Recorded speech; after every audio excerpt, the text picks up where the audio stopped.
Welcome back to another episode of the Adventure Athletes podcast. In this week's episode, I sit down with Lee Arundel and we talk about his experience as an ultra runner.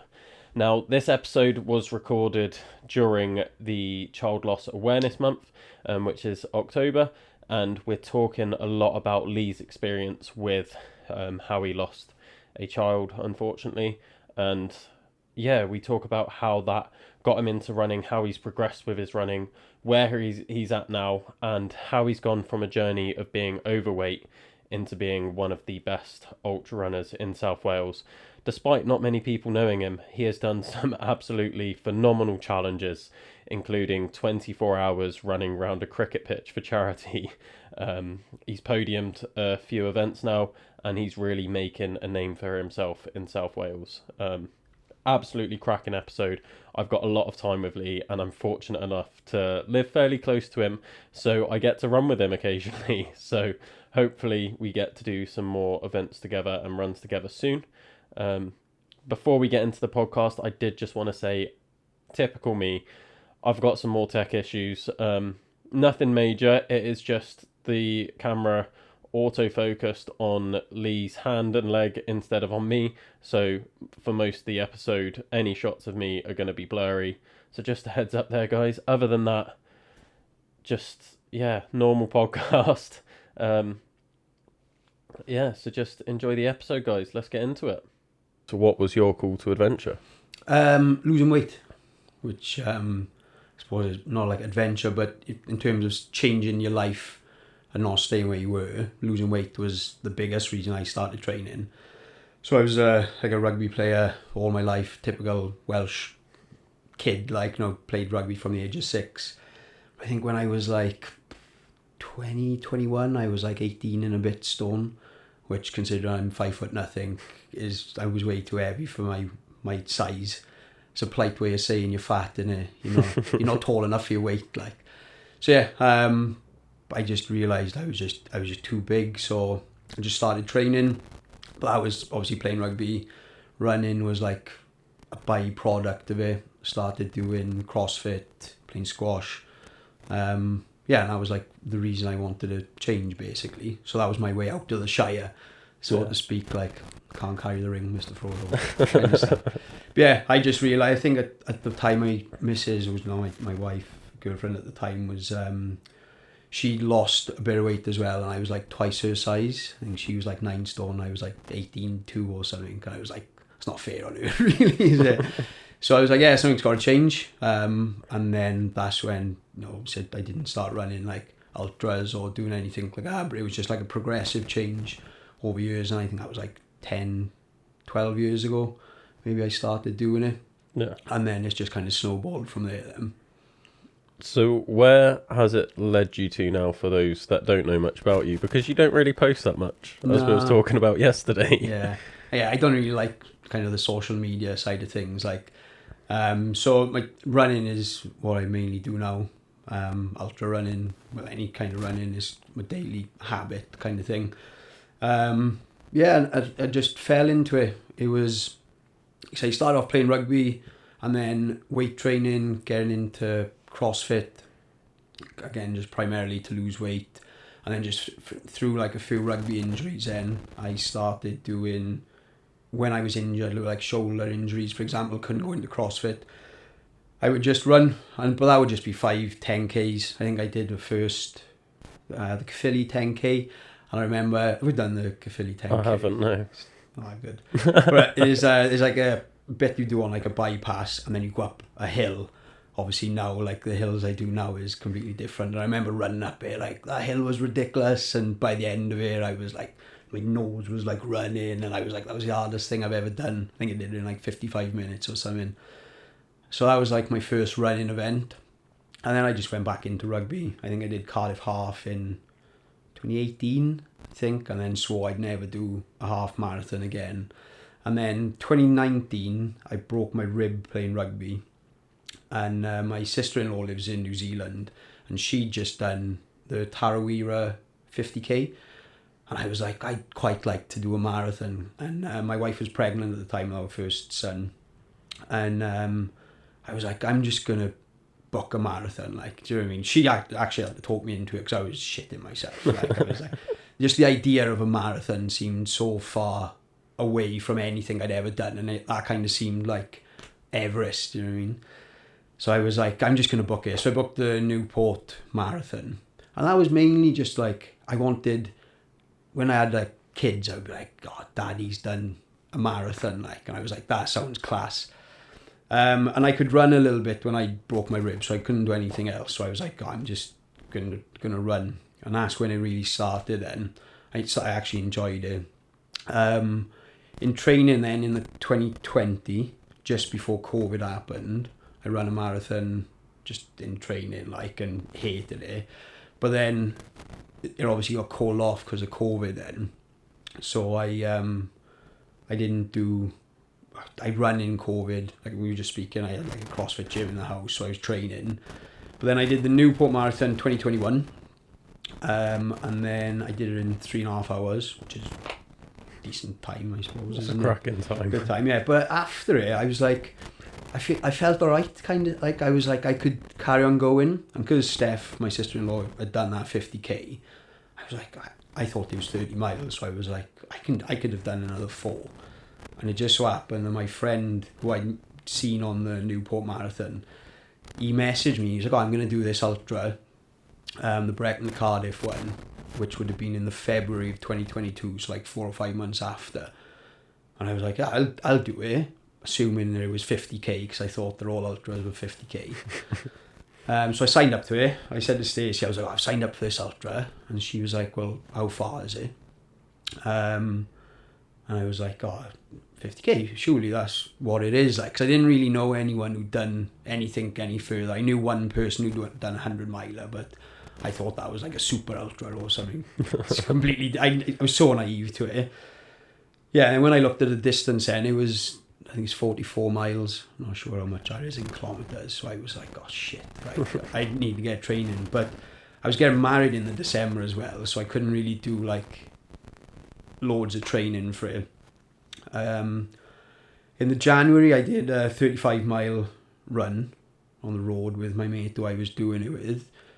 And that felt right. And then I did a half marathon the day after. I did the Chepstow race course. Okay. Obviously you do like 4 laps around it, and I did like a 129 like a day after the 35, and that was the first time I'd done 35 miles, and I was like, how the hell did that happen? I actually held that as my PB until last year, so I don't know how that happened. Like, yeah, and then I did the Brecon Cardiff then in the February 2022.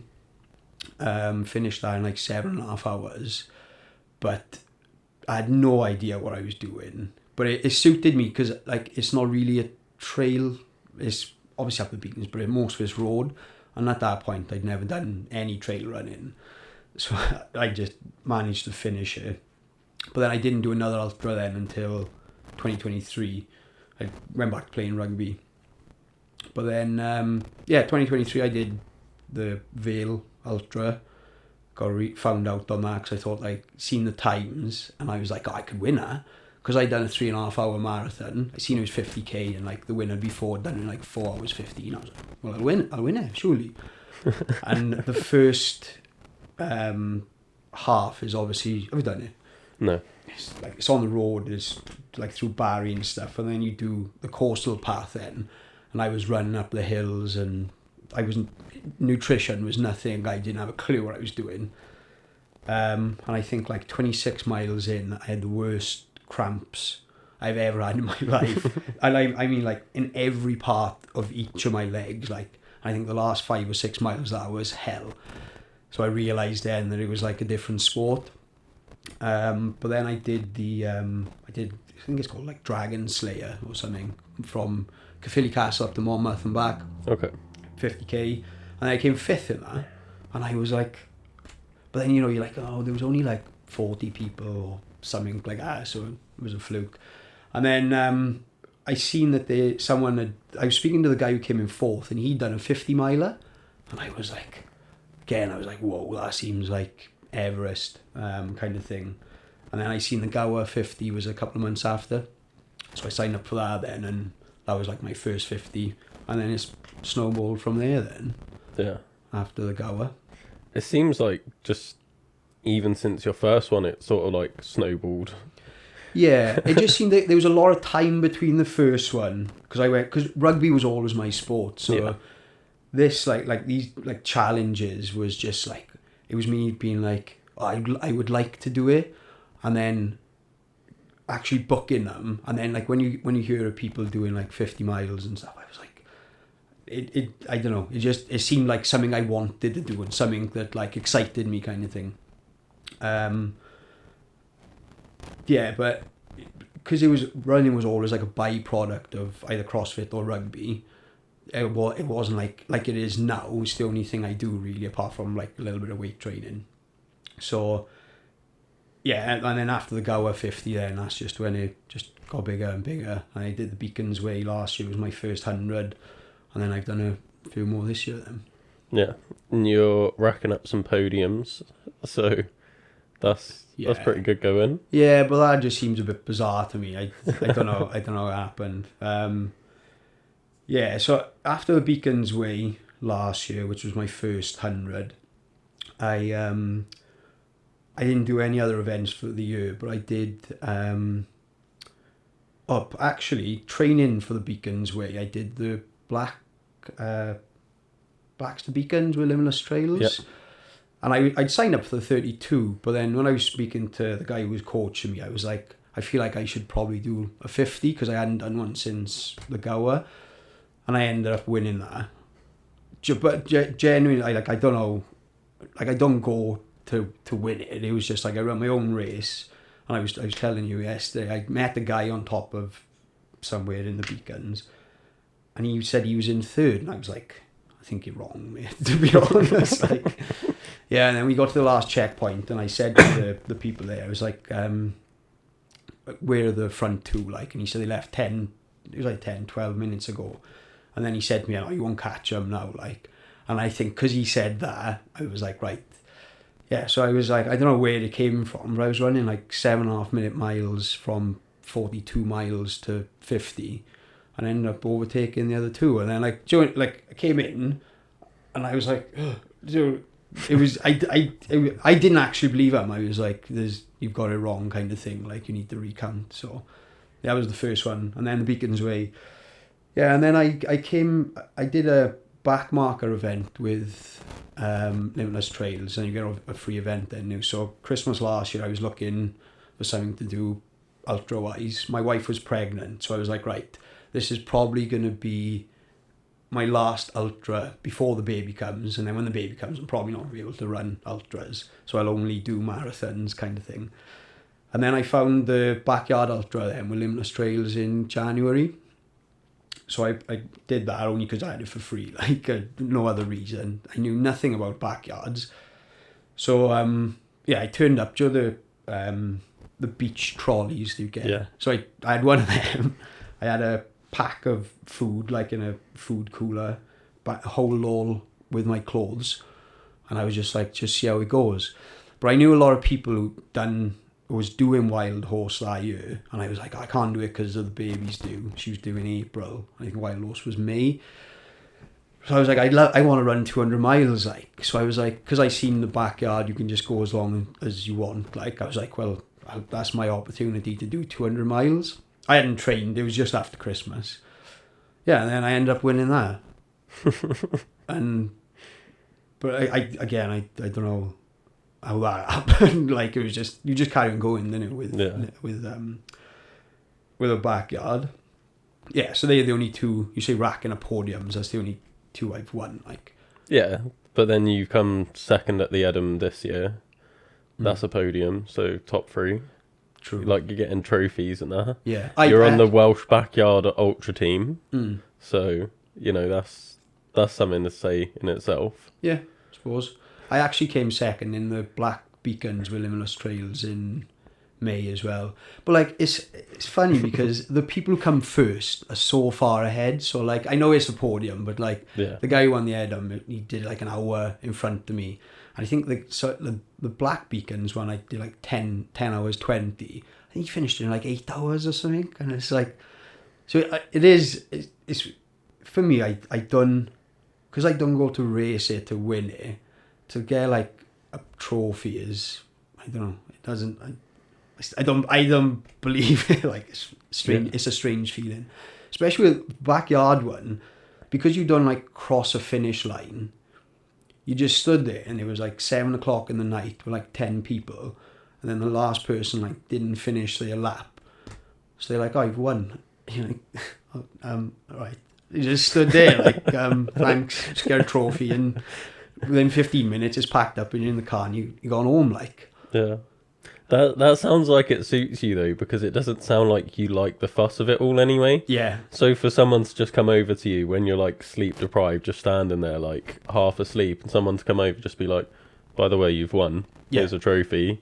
Oh, cheers." yeah, Like, that seems like you down to a T, really. yeah. When I won the Blackster Beacons one, there was obviously people there clapping and stuff, and like, I seen after it that people, the second and third place, they went inside, had their photos done with the Limbless Trails thing. I literally grabbed the trophy. It was like, "Oh, thanks," and was out of there. Like, I just didn't know what to do. Like, it just didn't seem real. Like, No, that sounds class. I've been thinking about this recently because obviously, like, I talk to a lot of people that win things, and I was at the finish line for Epona this year. I came in probably 10 minutes before Nathan won, and I get there, and I'm so used to this idea of like, you go to a marathon finish line and there's loads of people. I went to Snowdon Marathon on the weekend. Loads of people watching first place come in. There's like speakers and everyone's cheering. They're turning up the music, and it's like this massive atmosphere. And then you're at the finish line of a 100-miler. It's like 4 a.m. and yeah, there was Reece Jenkins, race director, Jenks, and me just stood there, clapping him in. middle of a park, 4 a.m. in Abergavenny, just us three, like, "Well done, Nath." He just gets in and he's like, "Yeah, I'm going to go sit down." We're like, "Yeah, we'll come sit down too." Yeah. Well, it's funny you should say, because I did the Copenhagen Marathon this year, and there's obviously thousands of people there. And like, I was like, "Oh, I'd love to do sub 3 hours." Like, my sister lives in Denmark, so me and her husband, who's Danish, did the Copenhagen Marathon. And like, so I did sub 3, but like, when I got over the line, it's probably the only time where I've gone like, yes, kind of thing. Do you know what I mean? But then there's no praise for them, because you're so like, obviously the people had finished there like 50 minutes before me or something, so no one really cares at that point. When to me, I was like, that's probably the only time getting over the finish line where I was like, yes, I done it, kind of thing. Like, Yeah, because that was something I never thought I'd do, sub 3 hours. Like, which is a phenomenal time, by the way. yeah, but no, in perspective, is a lot faster, really, isn't it? Like, Yeah, but also, it really is like, I'm obviously a runner, and before I got properly into running, I was looking at like a sub 3 marathon. I was like, "Oh yeah, I could get that easy." I don't know why I had it in my head, but like, I did Cardiff Half 2019 without training. I did like a 1:46, and then since then I was like, "Yeah, sub 3 marathon, easy." I've now been running since then for 6 years. I'm still nowhere near a sub 3. I've still not actually even run a marathon. I've only gone to ultras, but my fastest marathon time on Strava is like 4.5 hours. yeah, Which I know is not like a road marathon or anything, but I still haven't done a 1:30 half. yeah, If I can't do a 1:30 half, I can't do a sub 3 yeah. But if I haven't tried, you know, that's why I was like, if I don't try it, and I was like, it's just running, isn't it? Like, it's, you know, there's harder things than running. Like, this is what I tell myself. Like, do you know what I mean? Like, in the grand scheme of things, running isn't hard, is it? Like, it is just one foot in front of the other, and you either do it faster or you do it for longer than you. That probably makes me sound big-headed, because I'm not saying it's not uncomfortable, but there's harder things. Is that what I find? So I was like, well, if you just get your head down and do it, just see what happens, kind of thing. Like Yeah. I hadn't trained for 3, but I was like, I can run, so I'm just gonna go, and if I if I die, I died. Quote Arnold Schwarzenegger. Like, and to be fair, by the end of it, I think 40k, I had the worst cramps in my hamstrings. I was on, my race predictor on my watch was saying 252 for the majority of it. And then that went down to like 254. And then at 40k, I literally had to lay on the floor and someone had to like stretch me off. So I was like, oh, I'm not going to do it. And then the last kilometre is like the straight where you start, and you can see the finish line, and my watch is like telling me it's going down like 256, 257, 258. And they actually video you coming over, and I'm hobbling like with my legs like out like Forrest Gump, like out either side.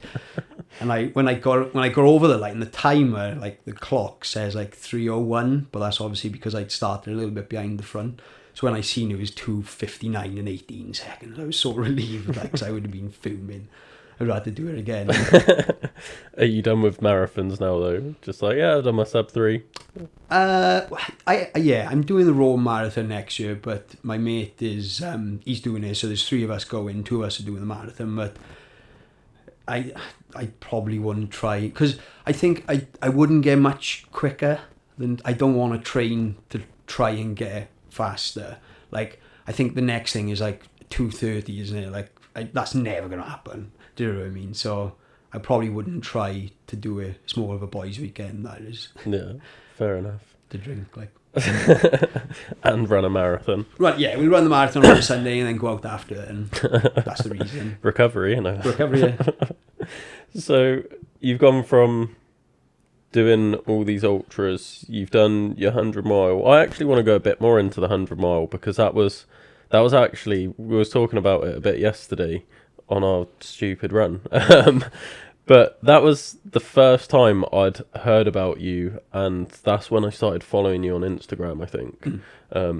Because, like we were saying, your support crew were just, every checkpoint I was at, because I was crewing Grant, every checkpoint we would hear you come in. Yeah. I wouldn't even have to look to see you'd come in, because there was about 20 people stood there all cheering, being like, yeah, Lee, come on! Yeah, it was amazing. Fair play. And then you're seeing everyone else come in, they might have like 1 or 2 people just being like, oh, what do you need? And you're just getting like a full crowd experience at every checkpoint. Yeah.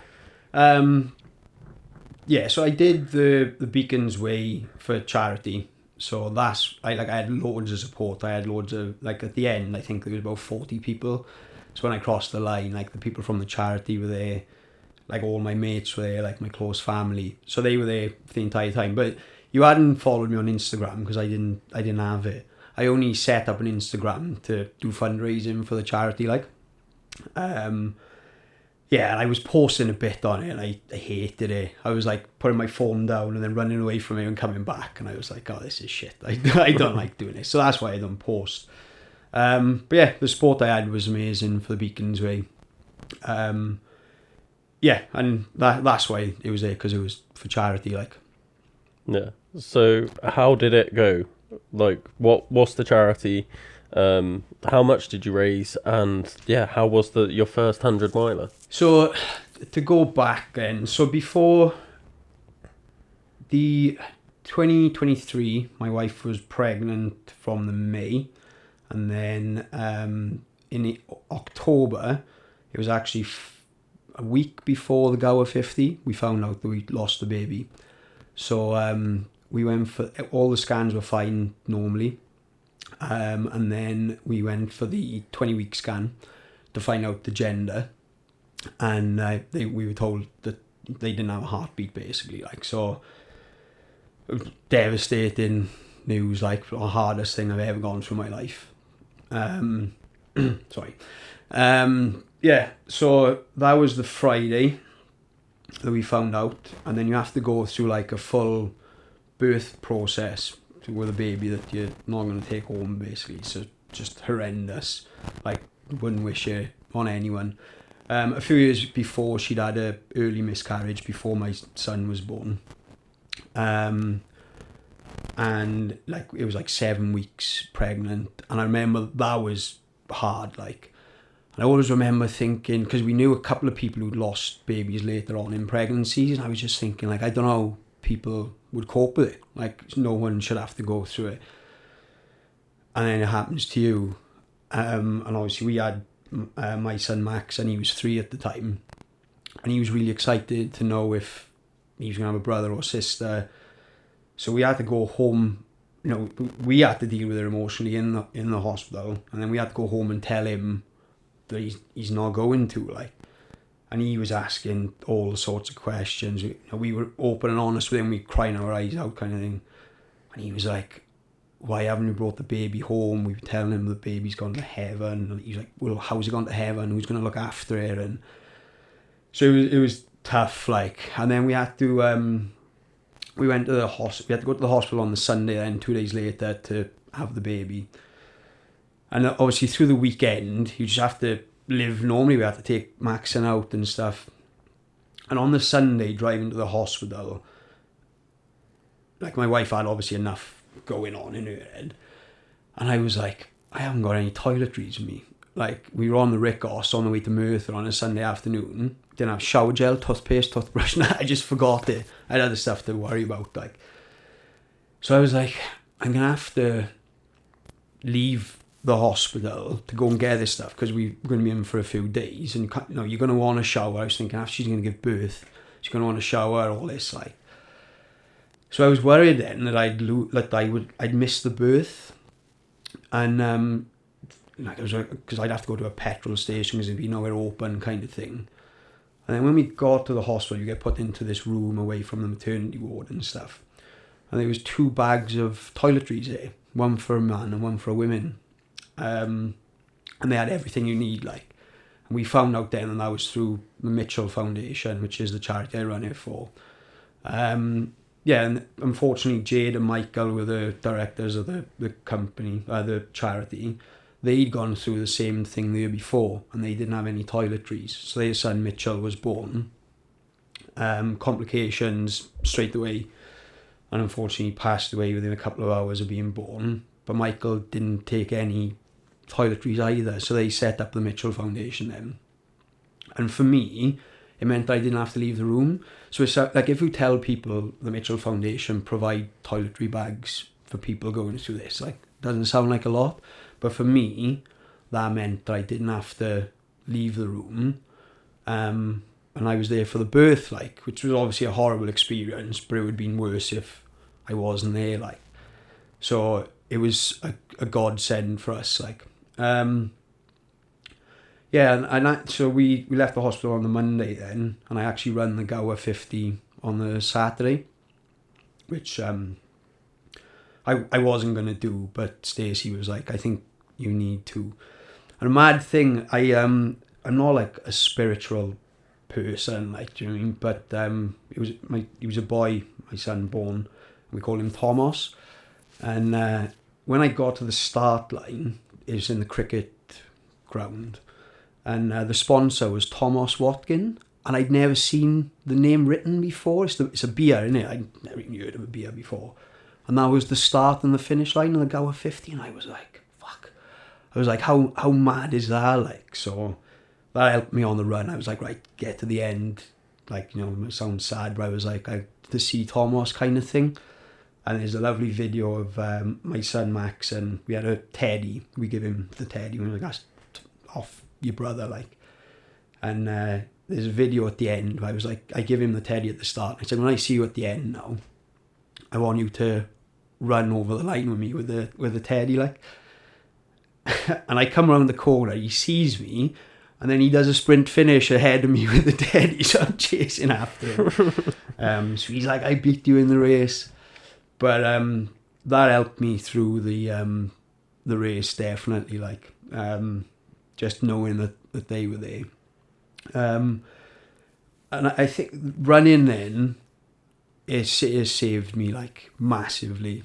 I genuinely, if I wasn't running as much as I was, I would have been a completely different person. Like, people deal with loss in different ways, and that was my way. Just getting out for an hour, 2 hours, 3 hours, 4 hours sometimes, and that's how I cleared my head. I cried in the mountains, I laughed, everything, like, and that was my way.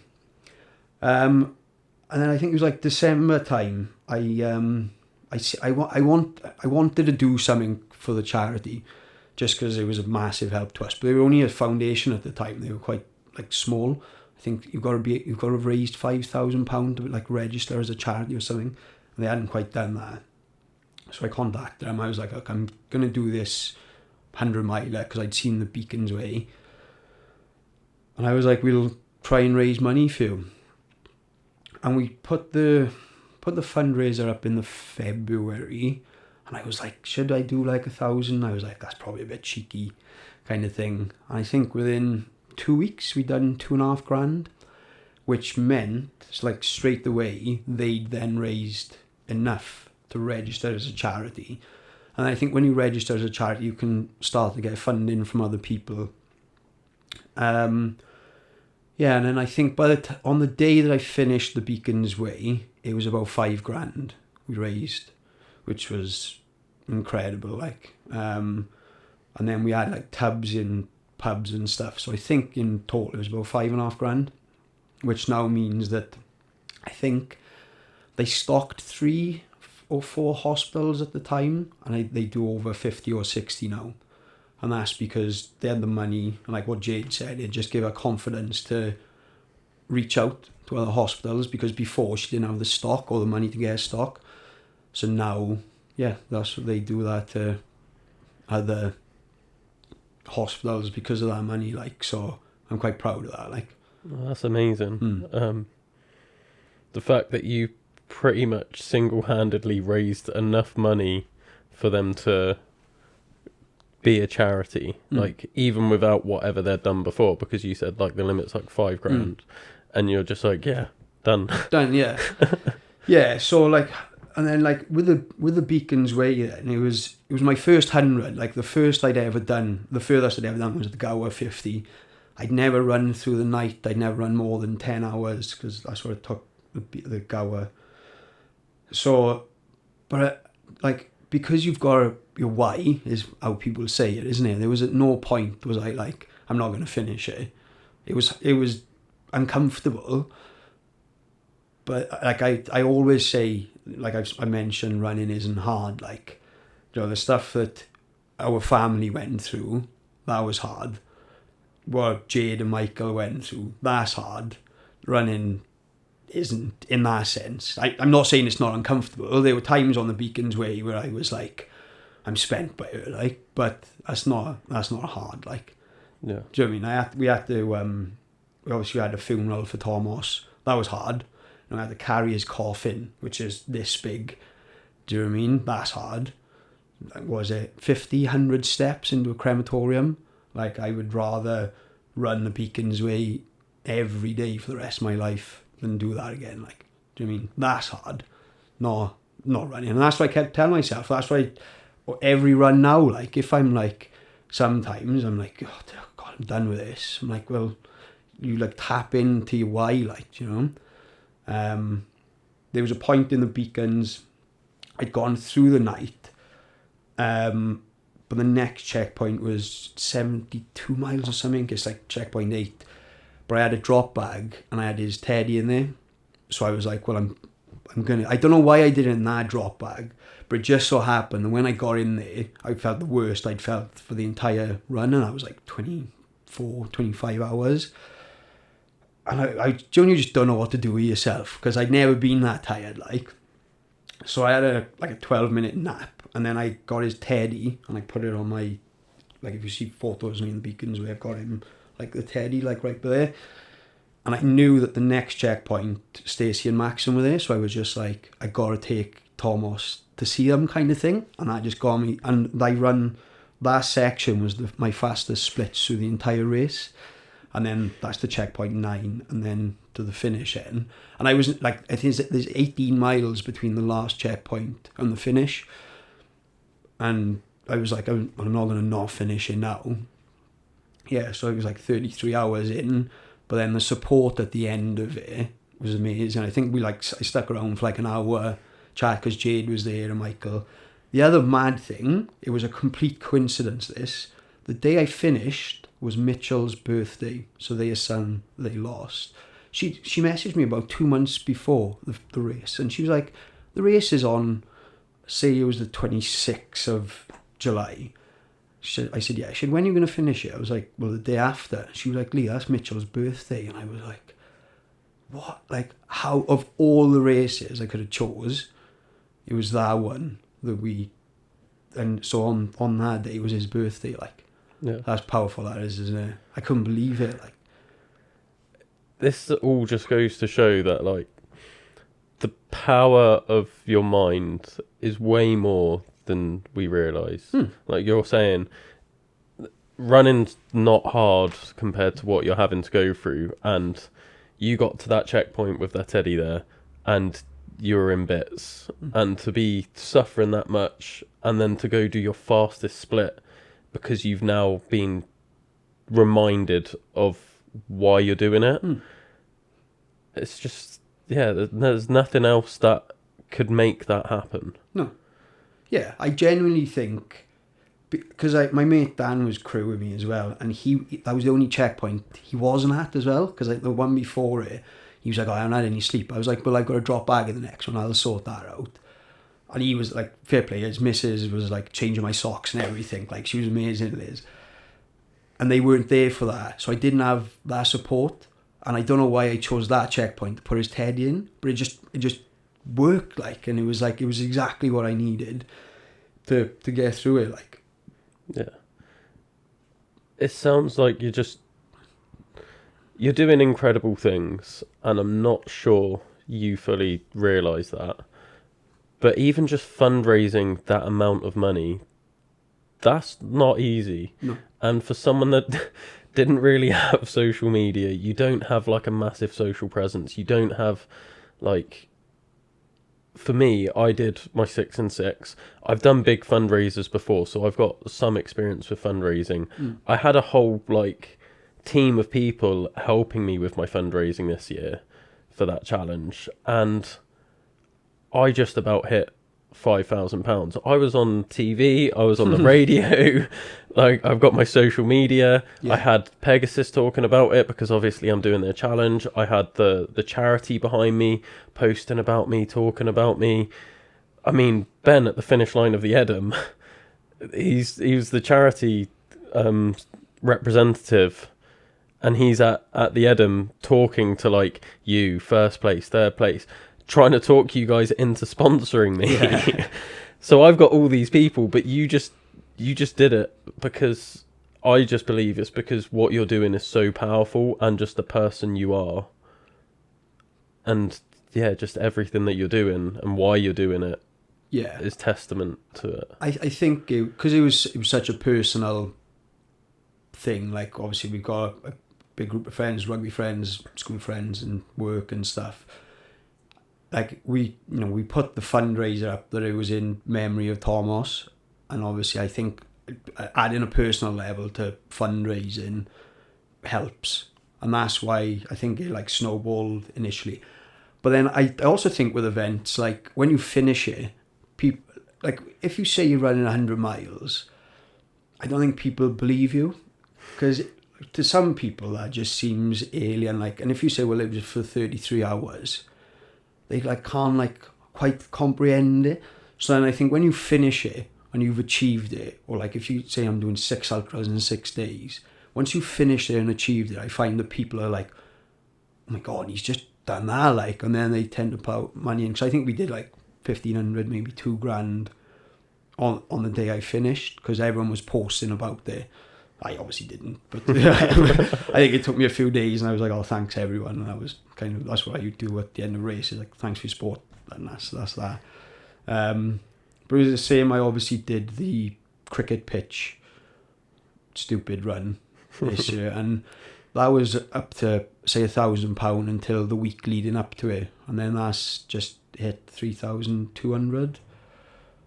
And again, that was for like a local boys club. But that, when I finished it, like the 24 hours, that's when people kind of donated. Like, but I had people like driving past me. This guy pulled up in the car. He was like, "What are you doing?" I was like, "Doing this." And he's like, "Oh, here's 20 quid."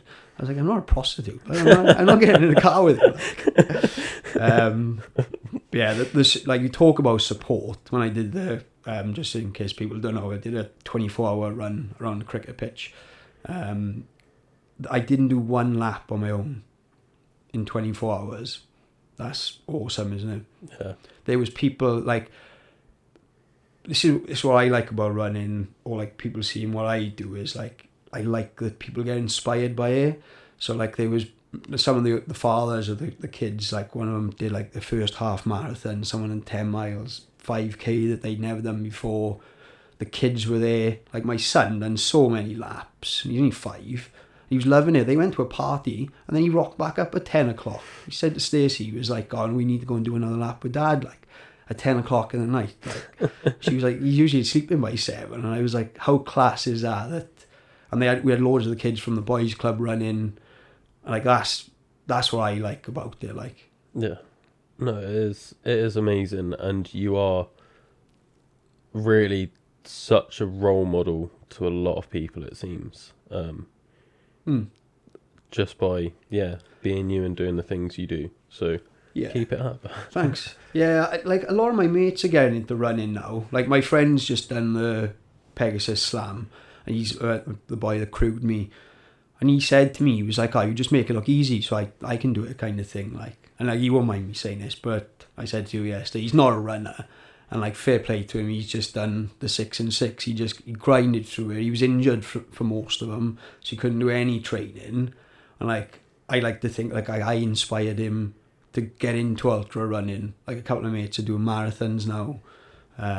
Some of them are just doing half marathons, but they all said like, you know, it's because you like, and I like that.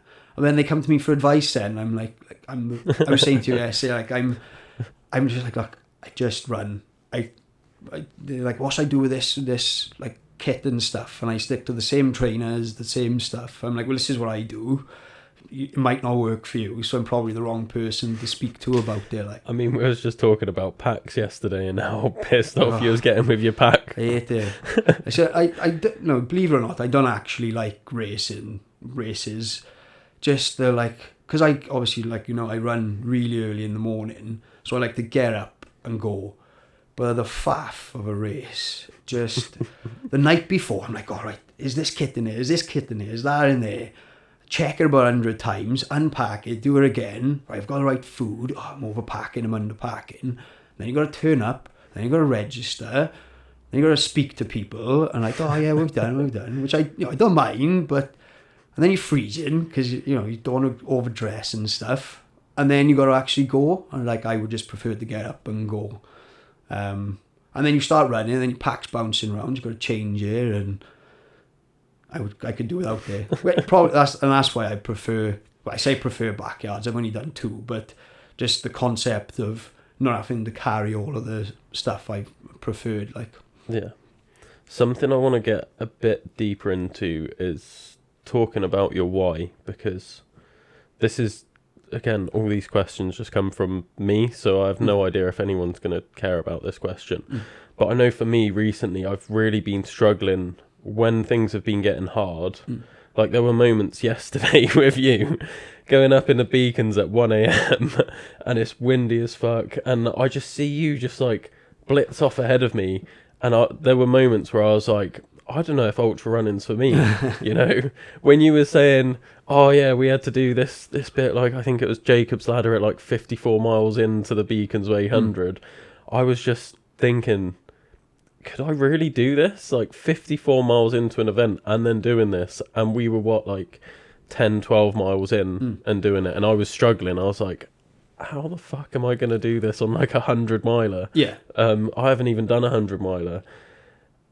And it just feels like there's been like a big difference between me doing my 6 and everything since. And I keep training and it just feels hard, and I'm just like, where's that person gone? Where's that? And it's just like I'm completely disconnected from my why now, and everything just feels hard, and it makes me just want to quit. Yeah. Do you ever get moments like that where you have to remind yourself of your why, and like, how do you do that? No. Genuinely, I running's become such a habit that it doesn't get hard, but I don't get to the point where I'm like, why am I doing this? it's just a non-negotiable. It just has to happen. Like if I don't run, my head is fried. Like so, and then like I've always got an event that I'm working towards. It's like, well, if I was struggling up Jacob's Ladder at 20 miles, and how am I going to run the UTS 100? Like just get on with it is the way I think of it. Like yeah. But I've had moments of like doubt. I doubt myself like quite a lot. It's like in backyards, for example, but then that's not me saying I don't have to tap into my why for that. That's just me comparing myself to other people. But no, I don't get times where I'm like, why am I doing this? I just really enjoy it. I love it. Fair enough. Yeah. Yeah. So going on to the backyards then, because this is something else I'm really interested in. Obviously, I've done one. You're on the Welsh team, and like you said, you've only really done 2, but you've done quite well at them. Yeah. Like you won your first one. How many yards did you do on that one? 33. 33, and then the other one got cancelled. Yeah. So you didn't really get to. Yeah. So I don't know how far I could actually go yet. To be fair, in the January one, the one I won, I couldn't have gone much further because my Achilles had gone like bad. It popped like to the point where I felt it in my hamstring, and I was on yard 22. So I did another 11, and I paid for that because I couldn't run for 2 months. It was bad. Like I was literally hammering tubs of ibuprofen gel on it, putting my feet up, and I was hobbling out of every yard, like, so I couldn't have done much more. But the Wales one, I was feeling good, like, so I was gutted when it finished. We completed the 31st yard, and then we set out on yard 32, but there was medical emergency on the course, so they had to call it off, like, which was the right call. But it's funny because you're like, right, get to 32. Then I was thinking 36 is a day and a half. Then the Welsh record's 40, so I was like, I'll get to 40, 41, and you're trying to pick it like that. But then as soon as I said the race was over, you're like, oh yes, kind of the initial like, oh well, I was ready, and then that adrenaline goes, and it's like, oh yes, I don't have to go on that loop again, kind of thing. Yeah, I like the like I say, you don't have to carry any kit. It's 4.1 miles, isn't it? I'm not sure how many K it is. So like in the January one, you might like I'm surprised there wasn't any photos because I was like that a few times. I was like, gun to your head, can you do another 4.1? And it's like, well, yeah, you can, because that's what I was thinking with my Achilles because it was so bad. I was like, if you had a gun to your head, could you go run another 4.1 miles? I'm like, yeah, well, off you go then. And that was my thought process to it. You do get a bit bored sometimes, like, because it is the same thing. But I was like naming different like landmarks. So do you want to know if it will? Yeah, go for it. The Scotland one was the funniest because I had obviously the people on the Welsh team. You met Sean, I mean, hell of a boy. So I guess we come out. There was like roots coming off of trees on like a bit of grass, and then it got filled with water. So that was root canal. And then there was a hill with a house, so I was house on the hill. And then just up the top then, there was 2 trees together, and you had to pass it twice. So we called them Die Tree, play on Welsh words, Die Tree, 2 trees, and the name is Die. And then there was a stick at the bottom of a uphill, so we called that walking stick. Then there was a bridge at the top, which was the halfway point, so we called that Halfway Creek. There was a house which we hit at like 30 minutes every lap, so that was half past house. And then there was Hilly Bridge because there was a bridge over the hill, and then I can't repeat the name, but there was a gully, swear word beginning with C. And then you back up the Die Tree, and then there's a red house which is Witch's house. So I was using them as like mini checkpoints, and I knew, and it was literally every loop I was at. It was like Die Tree 13 minutes, walking stick 16 minutes, half past house, half past. So I knew where you were, and that broke it down, and then you kind of just like saluting them and like, yeah, there it is, yeah, on time, yeah. And then you're laughing to yourself, and because it, that it was breaking it up kind of thing. But we was telling other people on the course as well, and like obviously some of the English and the Scottish team, and they were doing it as well. And they were like, "Oh look, we're on root canal by here now." Like, yeah, that's it. Yeah. One of them messaged me, the English team, was like, oh, "I'm doing a backyard ultra." It was a couple of weeks after, and he was like, "I'm gutted you Welsh boys ain't there to come up with the names." I was like, "You'll have to send me over what you did." But yeah, there was on the Highland now with Wales. There was 7 of us left. I was the last Welsh person, which I'm always quite proud of. Like, but then it was so I came joint first with 7 other people. But yeah, it would have been good to see how far I could have gone. Like, I'll do another one eventually, and hopefully try and get a Welsh record. Like, Yeah. that was the aim. With tactics for the backyard then, were you, like you were saying about all these landmarks and how you was hitting them the same time each lap, is that your tactic, just every lap's the same, or was you doing like faster laps, slower laps, so you could have more time to eat, sleep, things like that?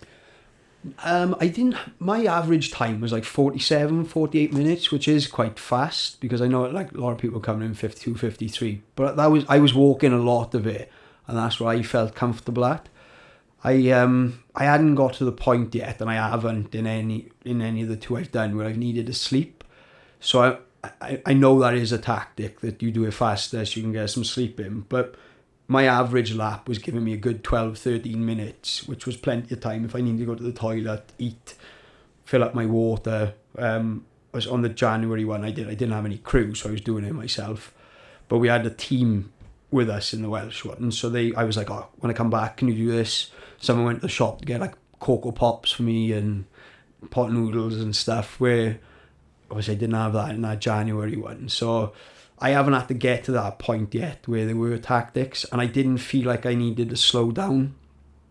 I did so this was my favourite bit of the Highlander, is one of the boys, he'd done 3 backyards before and he'd never got to 24 yards, which is obviously 100 miles, and he was done robbing, and he went out for lap 24 and there was 4 of us left and we were all running with him, but he was doing like 55, 56 minute yards, like, so he'd done that with him, and then he did a sprint finish and beat us there, like, and then he pulled out after that.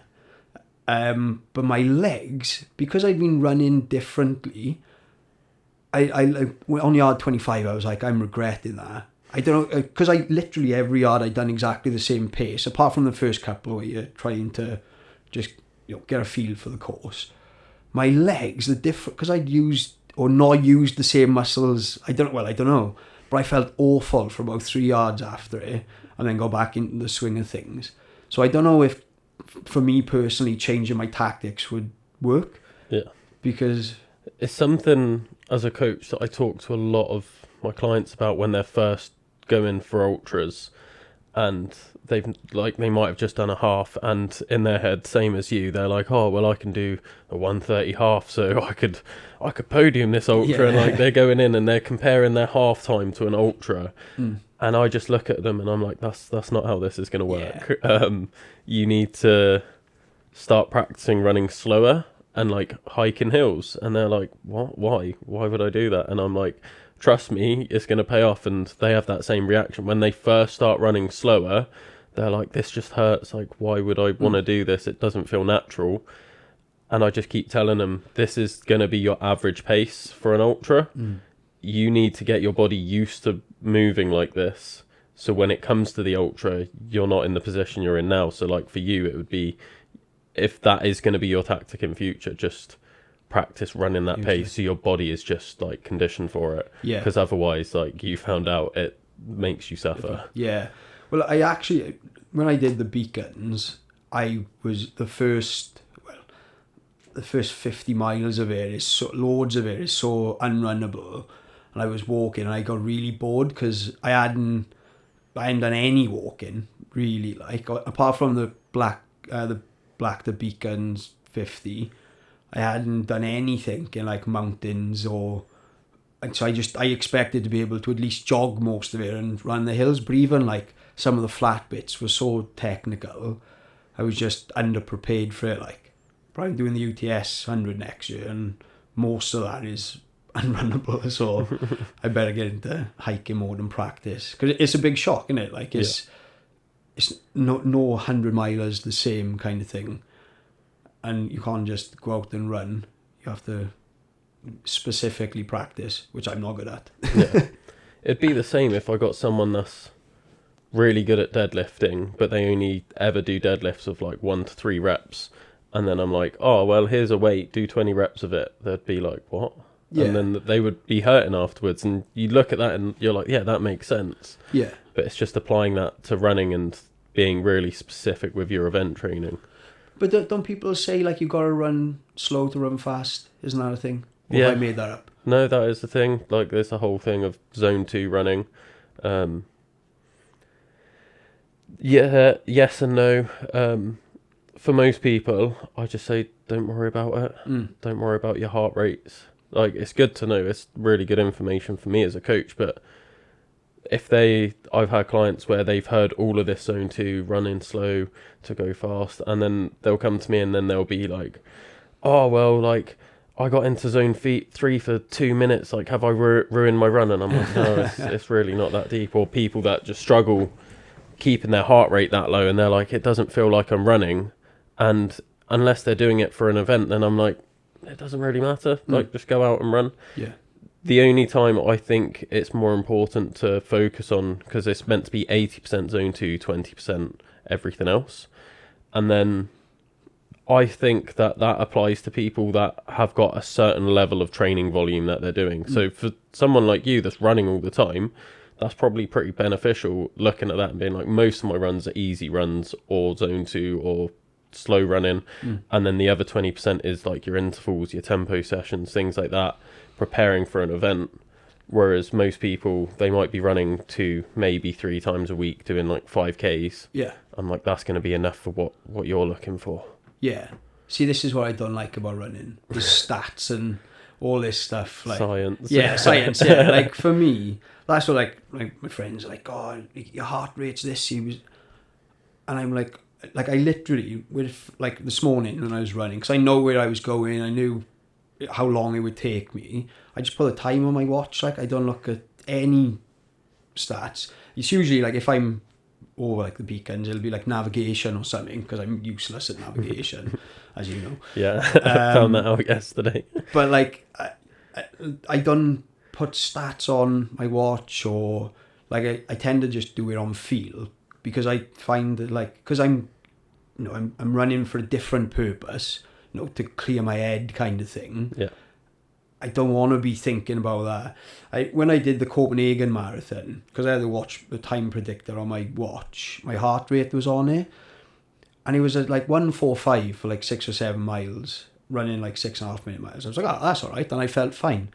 Then I stopped to have a pee, and it went up to like 160, 170, and like, because I couldn't get it off the race predictor, because I wanted to keep that on it was just pissing me off, and then it was going to like 170, 180, and I was like, I need to find a way, if I ever do it again, to, like, as a race predictor time, to get rid of that heart rate on it, because it done my head in. Because I was like, I feel fine, shouting at it, like, what are you on about 180? I've never been 180. Yeah. So, And watch heart rates aren't the most accurate either, especially, like, if conditions change. So last night in the Brecons, probably not going to be that accurate, because we had wind, we had rain, it was cold, and then when you're going fast as well, that affects it. I've had an issue with one of my clients before where the heart rate was then basing it off the cadence. So although they were like running fairly slow for what they're used to, it was saying their heart rate was 180, and I got them to try it with a heart rate monitor, and it was actually like 130, but the watch was picking up the cadence because their steps were 180. Right. And there's just like little technical faults with watches and things that, you just wouldn't think about. That's what mine was then. I was picking up my cadence at 180. Yeah. I don't even bloody know what cadence is.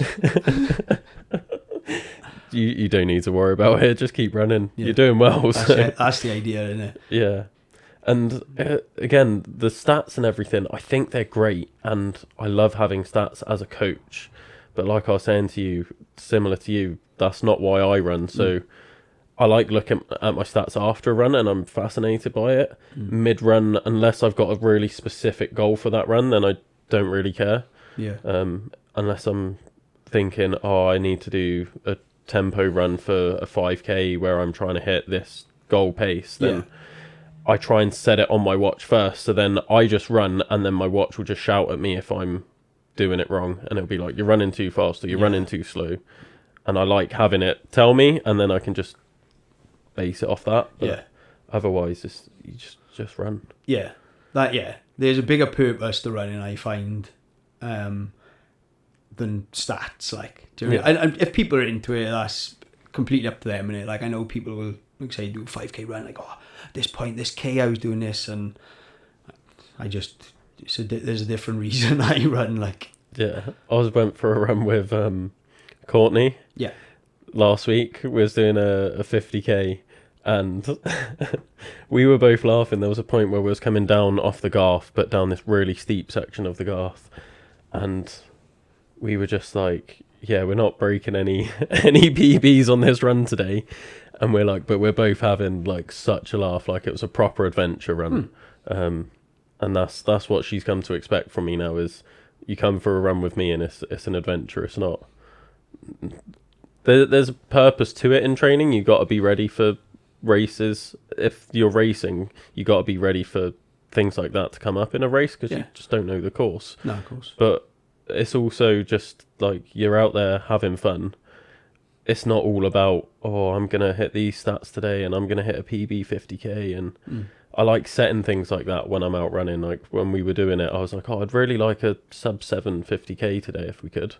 But I said that like 6 hours in. Yeah. And it's just like that mini goal that you then just get fixated on, and it's completely pointless. Yeah. But it's just something that keeps you going. Yeah. And like, even in your own mind, like, I don't know if you've ever done it. Do you know, if you say, like, the night before, I'm like, well, I'm going to go and do 4 hours tomorrow. And at some point, you're like, well, I could just cut down there now. And, like, you could just do a 3-hour run. But then you're like, well, no, you said yesterday you were going to do 4 hours. And because you kind of told yourself that in your head, same thing as in, like, 6 hours in, I was like, we can do that in 7. No one cares. It doesn't mean anything. But it's like, well, no, you've said now. You said it to yourself that you're going to do it. Like, you haven't told anyone, so no one knows. But to you, it's like, well, no, we've got to do it now. I do it all the time. I did it on our run yesterday, actually. There was a point, I can't think what it was, but it was when we was coming up to the 20k mark, and I was like, I want to get this in less than 3 hours. But that was the bit where we were just starting to come up the back of Jacob's ladder, and you might have noticed, because there was that long stretch, and that was where I was struggling quite a bit, and you kept going off ahead, and like every now and then I'd walk a bit.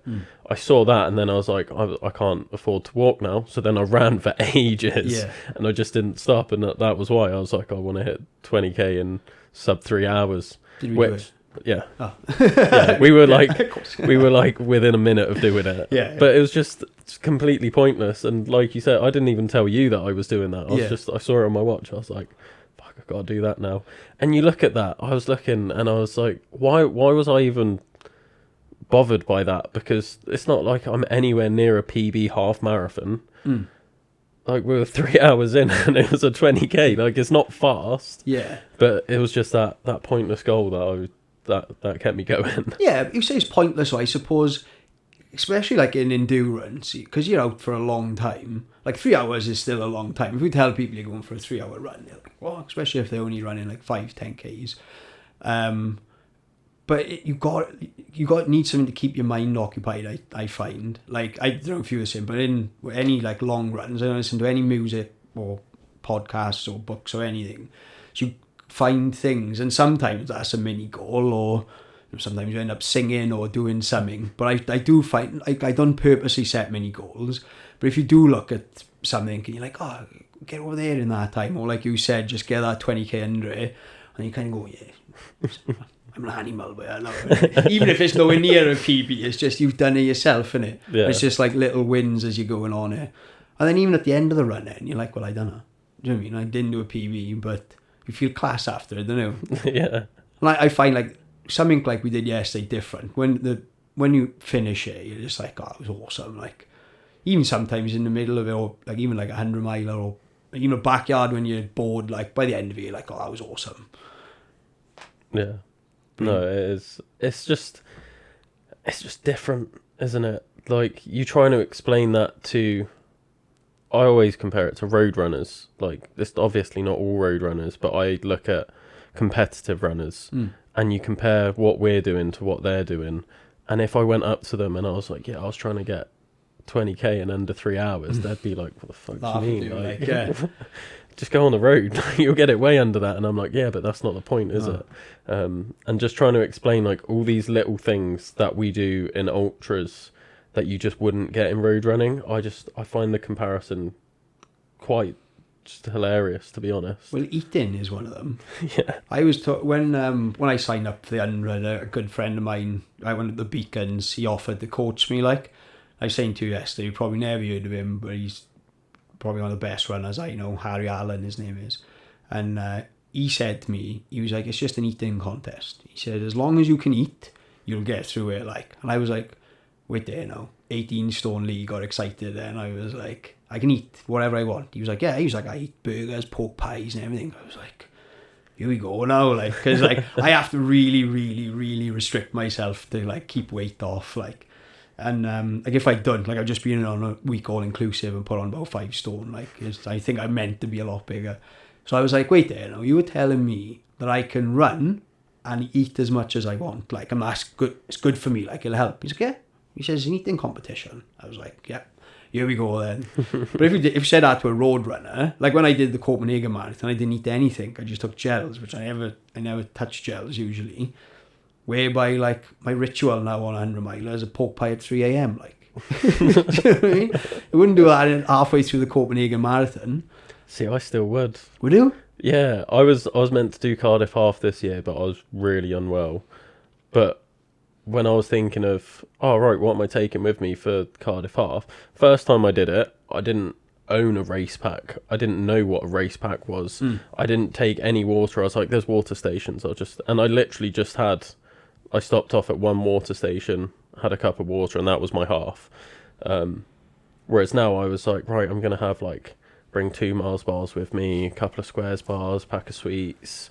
I'm going to have like my electrolytes and my water, and I'll have like a Dr. Pepper waiting for me at the finish. And and that's just a half. Yeah. So you can imagine what I'm like on an ultra now. Yeah. People found it funny on my 6 where people would come running with me. They'd join, like you were saying, on your 24 hours around the cricket pitch. I didn't have to run any of my 6 and 6 alone, which is incredible. I decided to run the first 5k alone. That was my choice. I didn't have to do that. Of each race, or just of the first day? Yeah. I just like that, going out and doing something on my own. That headspace I get in, I really like. That just sets me up. If I'm around too many people, I don't like it. So I was like, just let me start on my own, and then I'll be good for the rest of it. Didn't run alone for any of the 6 days, but people would join in, and they'd come to a checkpoint with me, and my dad would open up the boot of my car, and there's like this big box, like this big, of just baked goods that he makes. Oh, nice. And there was just like a layer of like normal brownies, a layer of brownies with raspberries in, a layer of flapjack, a different type of flapjack, Rocky Road, and it was just like layers of just baked stuff. And then he was like, oh, does anyone want like a brownie? And they'll be like, oh, I'll have a brownie. I've heard good things about these. And then he was like, well, which type of brownie do you want? And it's just that just sums up what my food's like when I'm running ultras. And obviously there's other things. I've got like cream of rice. I've got like pasta, whatever else. But just the amount of food that was in the back of the car. And everyone's like, oh, is this going to last you a week? I was like, we've got, like, this is just today. Yeah. We've got more at home that they'll restock when they get home and top it up, and then we'll be out the next day with a whole fresh new boot full of food. Yeah. I think people are surprised, though, when you see... Like, when we did the cricket pitch one, we had access to the indoors thing. So I just took all the food that I like, getting pot noodles, pork pies, just loads of sweets, crisps and everything. And my mate came in, he's only, like, recently started doing, like, 5-10Ks, and he was like, you ain't going to eat all that, are you? He's like, there's no way you can run when you eat this. And I was like, I will get through most of this. Like blocks of cheese and everything. Like, And he was like, how can you run after that? Like, because I used to be the same. I couldn't eat anything at all, like, because my stomach would just not like it. Like, I would feel like I needed shit all the time or be sick, where you just get used to it, But I agree. You got to train it. You got to train it. Harry was saying to me, he used to go for a Sunday dinner, have dessert, and then go out for a run. I was like, fair play. Well, this is one thing that I do, is when I go to my parents' house for Christmas now, I've made it a ritual that after Christmas dinner, I'll go and do a half marathon. And everyone has that reaction of like, you can't do that. And I'm like, well, I can. And it's just trained for me now, because I just eat so much when I'm training. But like you, my first ultra I did, it was the OTT one, and I remember looking at the kit list, and it was like, oh, you need 1,000 calories of like emergency rations. You have to carry that on you. And I was like, I'm not gonna eat. Like, I can't run and eat. Yeah. So I took a jar of peanut butter and I was like, well, this is like the smallest thing I can think of that's got that many calories in. So I just chucked that in my bag. And when they did the kit check, I was like, here's my calories. They're just looking at me like, what? Emergency rations. Yeah. And I was just like, well, it's enough. I've got... It was all right, was it? I imagine. I wouldn't mind a little spoonful of peanut butter. I didn't touch it. All right. This is what I mean. I was just trying to carry things that they said I need. Like, they made you carry like a litre of water, which for me now, I'm like, that's the bare minimum I'm going to carry. Yeah. But back then I was like, I can't eat or drink. I didn't have breakfast that day. I did the whole ultra. I think I got to the first checkpoint. I had a handful of jelly babies at the checkpoint. And then that was a bit like, oh, I don't know about this. And then I didn't eat or drink for the rest of the ultra. Suffered because of it, but I couldn't eat or drink while I'm running. Yeah.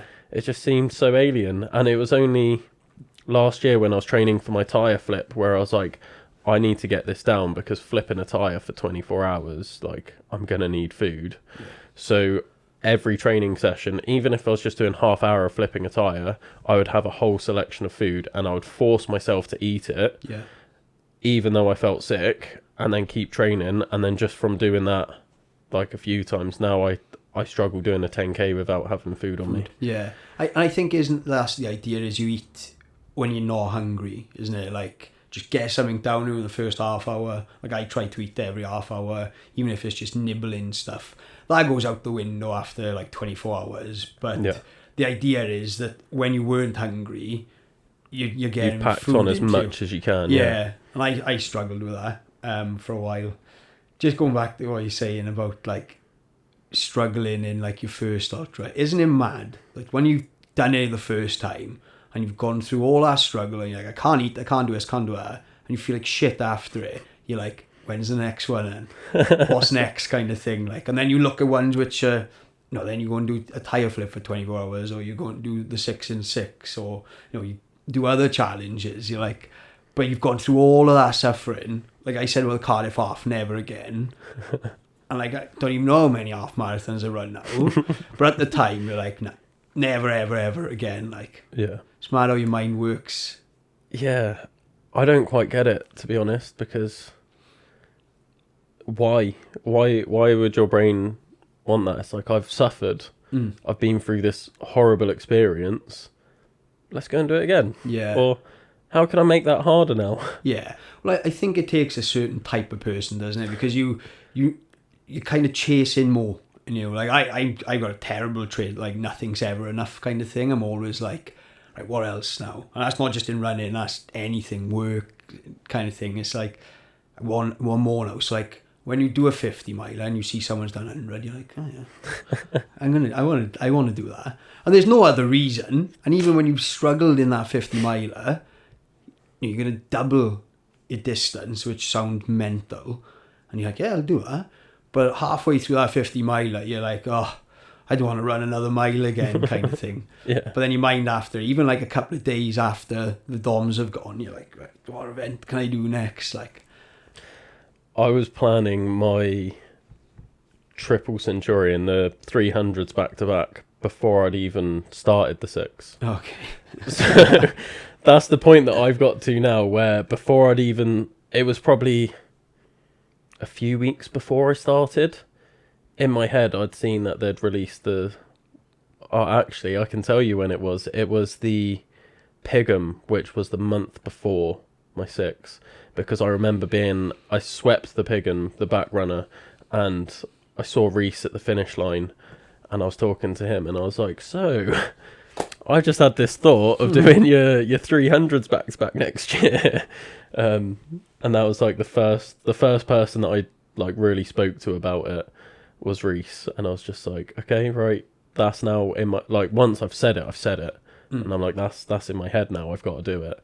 So when people were asking me, I had someone ask me on the podcast, like, oh, what's next? I bet you're going to do the 300s back to back. And I was like, oh, no, I don't know about that. Well, someone actually said that, did you? Yeah. And then I was just who like... have you been speaking to? I was just like, fuck, people really know me by now. Yeah. Everyone can just see how my brain works. They're like, I bet he's going to do the 300s. How do you find that question? Like, what's next? I already know. Yeah, but like, do you know if people, do you know as soon as you finish something, someone says to you, what's next? You're like, just give me 5 minutes. Like, do you know what I mean? My mother said it to me after I'd done the backyard in January. She's like, what are you going to do next now? And I was like, oh, well, Copenhagen Marathon's next. She's like, a marathon? What's the point? And I was like, Mum, go on, you go and run a marathon. Like, do you know what I mean? I think I've never like thought too deeply into it. For me, I'm quite vocal about what I'm doing. I have to be, like, fundraising my business. Like, I have to pretty much shout about what I'm doing all the time. But it didn't start like that. But when it started, even then I was like, well, I want to do 12 big challenges. Yeah. So for me, people asking me what's next makes sense, because I'm like, well, I've done 3 or 4 now. Like, they know I've got another 8 to go. So that's like quite a normal question in my head. Yeah. But I think it just comes from, they just know you, and they know that there's going to be something else that's going on in your head. Yeah. Because I've known people that have finished things and they're not sort of wired the same as we seem to be. Like you're saying, it takes a different type of person, and they might have finished their first half marathon and they don't get asked, oh, what's next for you? Yeah. Because it might be their first challenge, or it might be like they just doing it sort of thing. Whereas for us, it's like, we need that. Yeah. Oh, like, there's bigger, there's better. And I think people just know that about us by now. So there is just going to be, like, you've done enough things now where people are going to be like, oh, what's next for you? Yeah. What's on your mind? What's the next big thing? Yeah, I agree with that, because I was thinking then, like, after the Beacons, Bregan to Cardiff, I don't think anyone asked me, because it was the first ultra, and like I didn't do one again for another year. So yeah, like, now that it's like they've come thick and fast, I suppose it's like, what's next? Yeah. But I think no one's like shocked now. Like my next big one's the UTS 100 next year, and when you tell people that, they're like, oh. It's like, come on, it's like nearly 10,000 meters elevation. Like, they're like, yeah, but it's 100 miler. You've done further than that. So, yeah, but you don't understand. Like, do you know what I mean? Yeah. But I also think if I said, oh, I was doing wild horse 200 miles, they'd be like, oh yeah, where to meet? It's like, whoa, now. Do you know what I mean? Like, no, people just expect it of you. Like, yeah. Like, and Joe, it happened yesterday. You said to me about the 300s together. I was like, oh yeah, that's class. Rather than being shocked, because And it was the same with you saying you're doing UTS 100. Yeah. And I was like, oh yeah, cool. Like, what's your plans? Yeah. It becomes normal. Like. Yeah, it is very normalised for us to just, like, the 300s for me, that still scares the shit out. I still haven't done just a 100 miler. But then people were already telling me, like, someone already mentioned, oh, you're probably going to do the 300s after you finish the 6, before I'd even done the 6. Yeah. And people are going like, oh, I bet you're doing Wild Horse next year. And I'm like, whoa. Yeah. I haven't done 100 yet. Yeah. They're like, yeah, but you've done 6 and 6. And I'm like, but it's different. But I don't think there's going to be anything that I could say that would surprise people now. Yeah, I feel like that. It takes the shock factor away. And although it's massive to you, because it's so incomprehensible to them what you've already done, how can they then look at your next thing and be shocked, because they're like, you've run 100 miles? And like that they might have done a 10k. Yeah. and 100 miles to them is like, whoa, that's like massive. And then it's like, oh well, I'm gonna do 200. It's like, yeah, well, you've already done 100. Yeah, you can do 200. It's only double the distance. Yeah. Yeah, I'm like that with UTS. It like scares the shit out of me just because the elevation, and it was just in Snowdon, which I've only been up there once when I did the 3000s. So I'm like, that's why I wanted to do it, because it scared me. Like wild horse, I don't know what it is. Like I'm a bit like, I don't really want to do it, because everyone says to me like, oh, you should do wild horse. Like when Carl did it last year, he was like, oh, you should do it.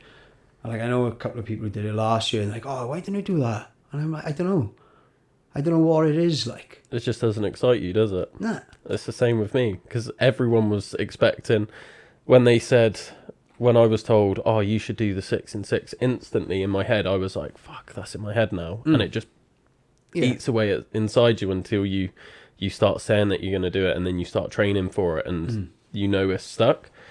And everyone thought I was going to have the same reaction to Wild Horse after it happened this year, and they've got all the press and everything, and everyone was like, oh, you're going to do Wild Horse next year, aren't you? And I was just like, you know what? No. Yeah. It doesn't bother me. Yeah. I don't really care about it. Yeah, I'm exactly the same. I don't know why.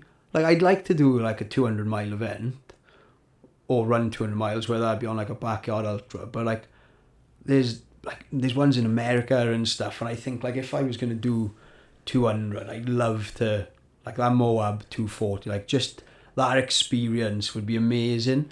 And I feel like I'd want an experience out of it, rather than saying I've just run 200 miles.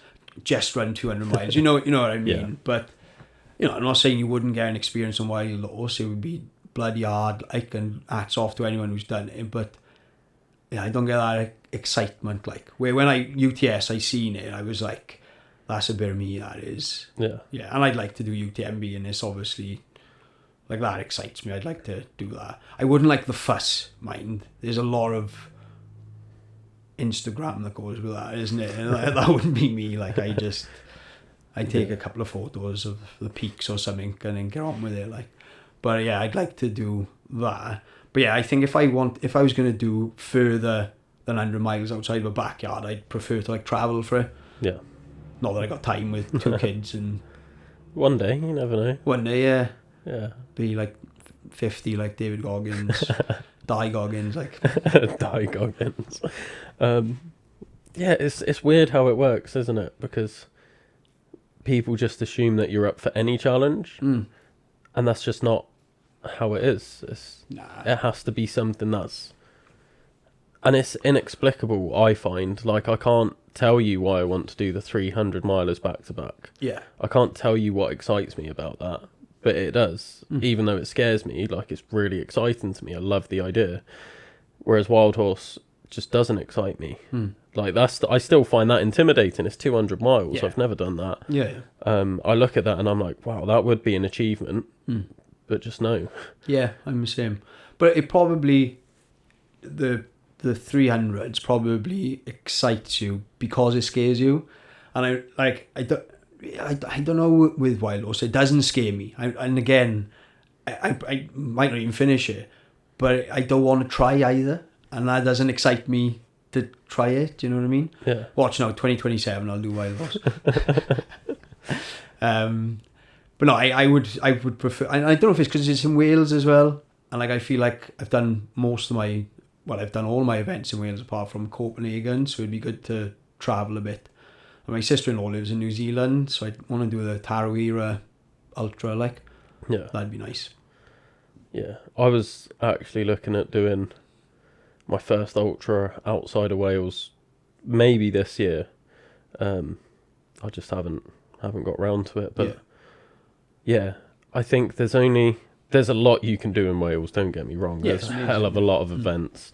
They're all incredible, and there's so many like personal challenges as well. Like you've got Welsh Coastal Path, you've got Offa's Dyke, you've got Cambrian Way, like Dragon's Back. There's so many things that are big and like just great about Wales, but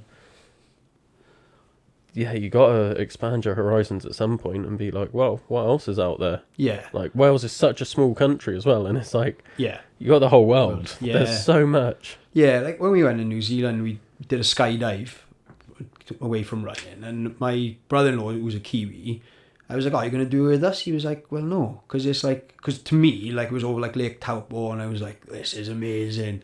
And he was like, "Yeah, but that's like you skydiving in Swansea." He was like, "It's not the same kind of thing." And like we're running events because I've got 2 kids, like I'm limited to the time, hence why I run so early in the mornings. So if I'm training for something, I want to be excited about it rather than just doing it for the sake of doing it, like. Yeah.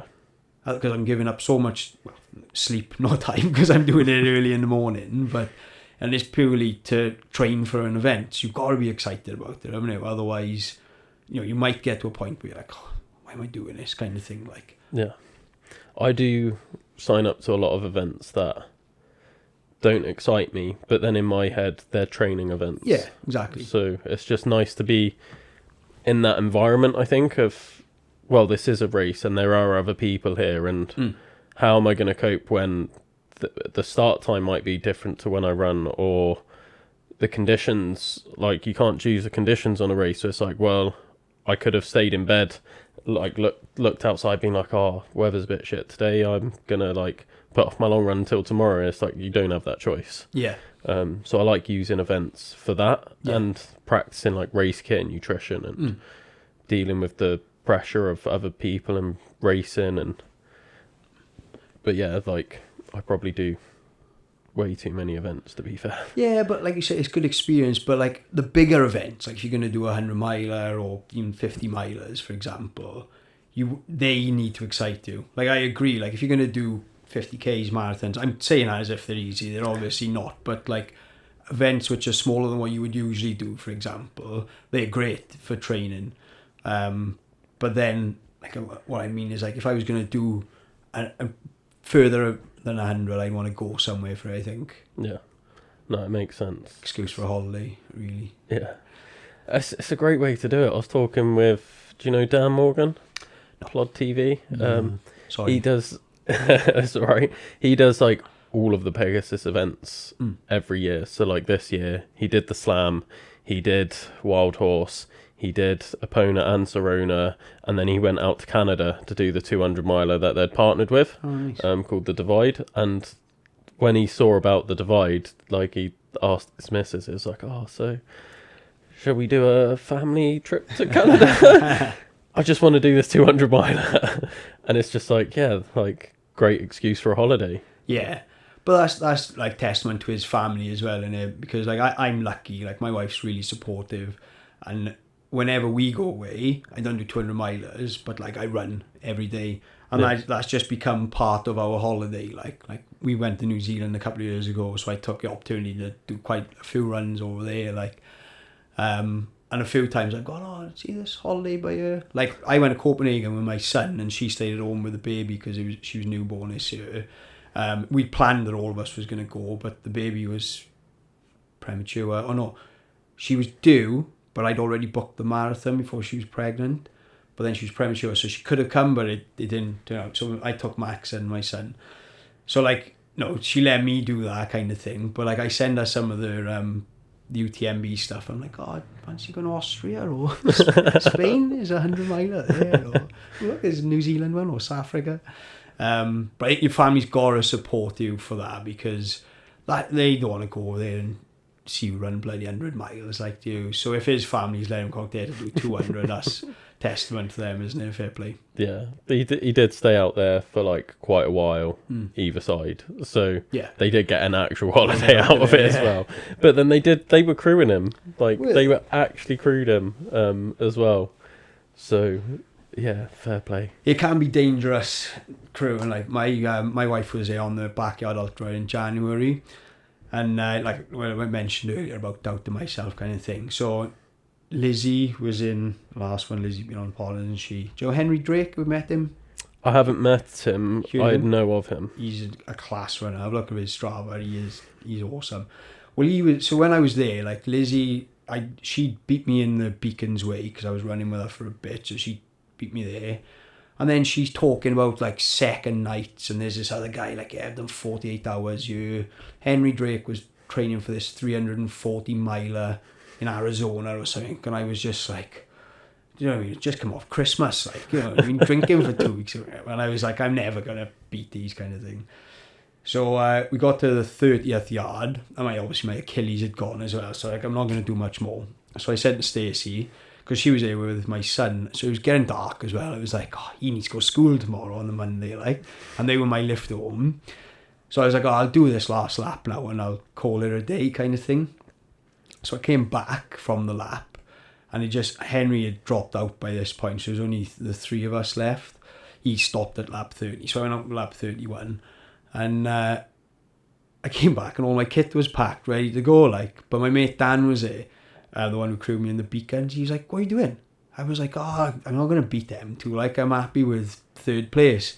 And Stacey's here with my bags, like, right, come on in, let's go home, kind of thing. Which she'd done as I kind of told her, like. And Dan said to me, he was like, look, you were coming in at like 47 minutes, but they are coming in at like 55. He was like, just go and do another one. And it just so happened on that other one, that guy's crew came halfway around and said, oh, look, he's dropped out. There was only two of you left. And that was me and Lizzie, like, so. And then when I came in, I was like, well, I might as well carry on for a few. But if Dan wasn't there, I would have called it a day, like. So, yeah, I think if Stacey was just crewing me, she was bags packed, gone, like, yeah, no worries, you've done well, third place, off you go, kind of thing. Like. Yeah, I get it, because when I do any of my challenges, and like my parents came to crew me for the 6 and things like that, they crewed me for my backyard, and my mum is always the first person to be like, you know, you don't have to do this, right? And I'm like, when I'm suffering and I'm in pain, that's the last thing I want to hear. Yeah. It's like, you know, you don't have to do this. And I'm just like, you know what, you're right, maybe I should stop. And then it's like, no, you can't have that. And I know she means well by it, but yeah, it's the people like your family that care about you the most that are going to be the ones that are like, especially if they don't do these things, they're going to be like, well, you can stop. Like, be careful now. Yeah, that all the time off my mother. Be careful here now, innit?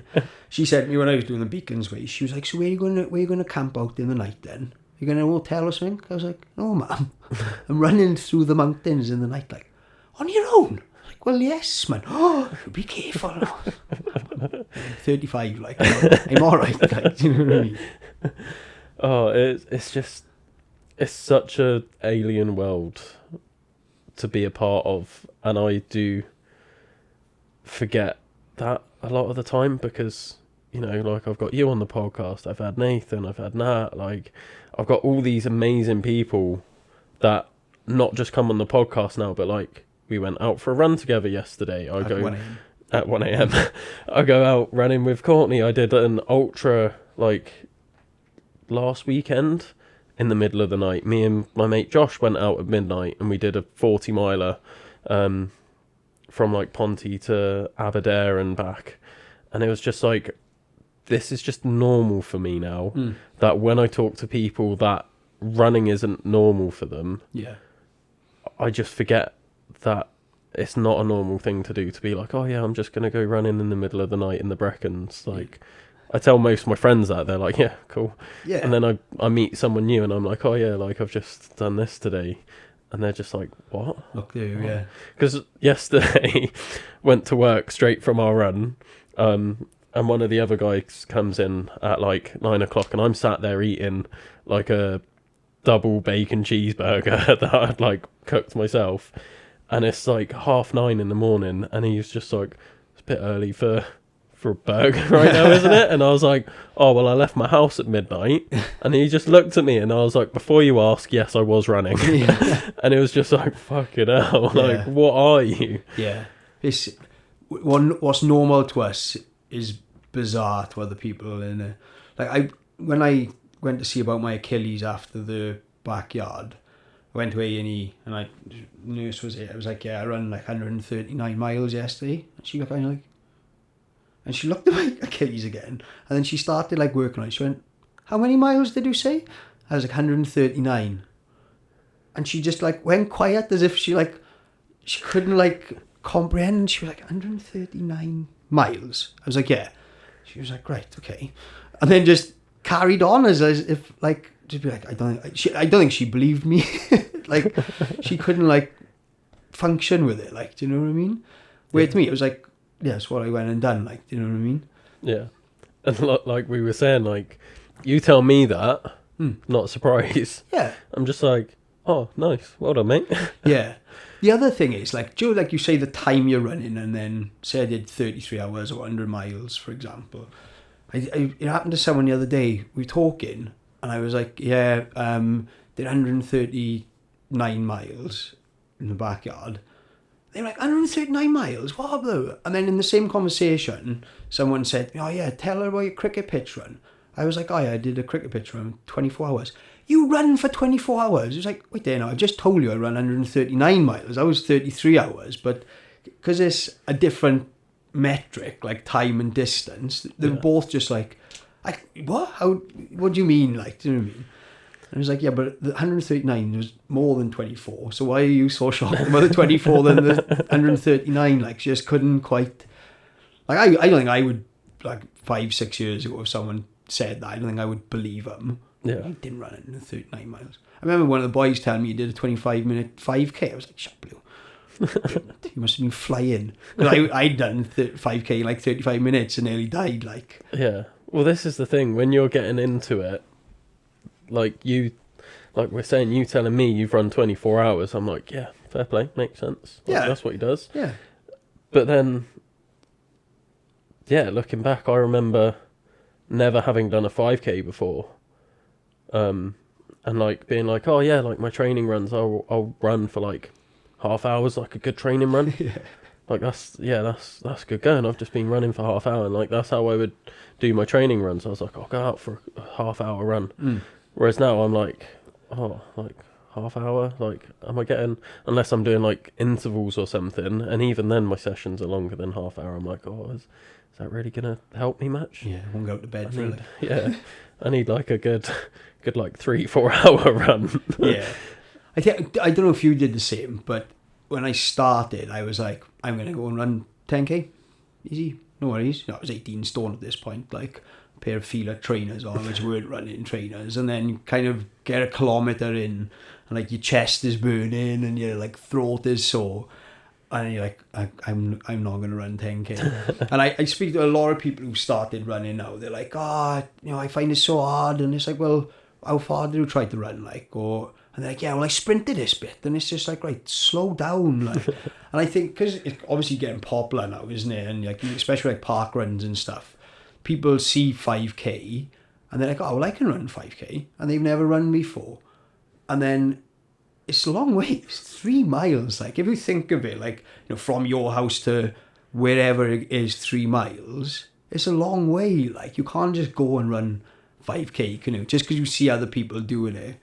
So I always tell that people, they're like, oh, how do you do this? I don't know how you do it. It's like, well, there was a time that I couldn't do a kilometre. Like, do you know what I mean? I died. But then, like, you got to work at it. You can't just go and run 5k or 10k because you see your mates doing a park run, like. It's something that I've actually been working on when I'm out running, is appreciating how far I'm running. So I do this, I've got a really cool half marathon route around here that I do. Starts literally here, and then I go down towards like Blackmill, up the windmills and like back across. And it's like when I do that route, I go down the cycle path, up the hill to get to the windmills, and then I just look and I'm like, that's Tonnerevel over there. And I'm like, fuck, that looks far away. And I'm like 5-6 miles out, and I'm like, that's quite far. Like, being able to look and see how far you've just run and really appreciate it. Yeah. Like, I try and do that on so many runs. I did a run up the Garth, like a 20k, and then get to the top of the Garth, which is like the halfway point, and then I look back and I'm like, oh, so that's like Clantrisant Forest, and that's where we just were, and I'm like, we've just done all of that. Yeah. And I just love, like, it's been something I've been doing a lot more recently, where I just put into perspective Because if I was just like in my head, like, oh, I've just gone out and done 20k, and it's like, oh yeah, cool, nice one, Will. Like, Yeah, well done. so what? Like, that's what, 2 hours? Like, fine. But then when you look at it, like really look at it, because I used to get that when I'd look at my Strava afterwards, and I was like, fuck, I've just done that. Yeah. That loop, but I don't get that anymore. Like, it's detached because it's just a line on a screen. Yeah. Whereas now I'm like, I try and actively look and be like, fuck, like, it's a long way. yeah. Do you know what does it for me? When the mileage comes up on a sat nav. Do you know when you get on like the M4 and you're going to Heathrow and it's like drive 102 miles? Like, oh, this is shit. And then you're like, I've run this distance. Like, do you know what I mean? And you're whinging about driving it. And then that puts into perspective, like in the car for like 3 hours on the M4 or whatever. Yeah. And that's 100 miles. And you're like, whoa. So if you think of it that way, Yeah. and then you're bitching about it, I'm like, oh, I don't want to drive this. But you actually run it, like, and it's mental. Yeah. It is. It's why I really like point-to-point races or events. Because you can just, like, really appreciate how far that is. Whereas a loop, I don't think you appreciate it as much because, you know, you've, like, Just started and looks like a finished at the circle. same place. Yeah. And it's just like, oh, well, like, how do you put that into perspective of like how far you've just run? Of even like training runs like yesterday, because we couldn't really see anything and because we started and finished at the car, I don't think I fully appreciated how far we'd run. Like, No. you just do it by feel. It's like, yeah, that was like hard, but like it was a good run, like just nice time out. Whereas, yeah, the other runs, like I said, going to the Gulf, even though that was less distance than what we did yesterday, like I was like amazed on that run, being like, wow. Yeah, you can see it. I found it on the Welsh 3000s as well. Do you know when you're up there and then you can see the other peaks? And like, because I didn't know where we were. My mate was like, oh, we're going over there now. And you're like, what? Because you can see in the majority. Yeah. We had a really clear day, like, when we did it. And like, and then you look back then and you're like, well, we actually came from over there. Like, you know, we were over there 10 hours ago. And you're like, what? Like this. And I was only hiking, like, do you know what I mean? Yeah, so I had that when I did it the second time. It was really clear, and we went up the bit that you called the bastard, the second big climb, and you get to the top of that, and then you can see like that horseshoe ridge line. Yeah. And I remember doing that, and my mate who was like guiding me, because I was like you, I was like, oh, I'll just follow you, like whatever. And he was like, oh yeah, that's where we're going.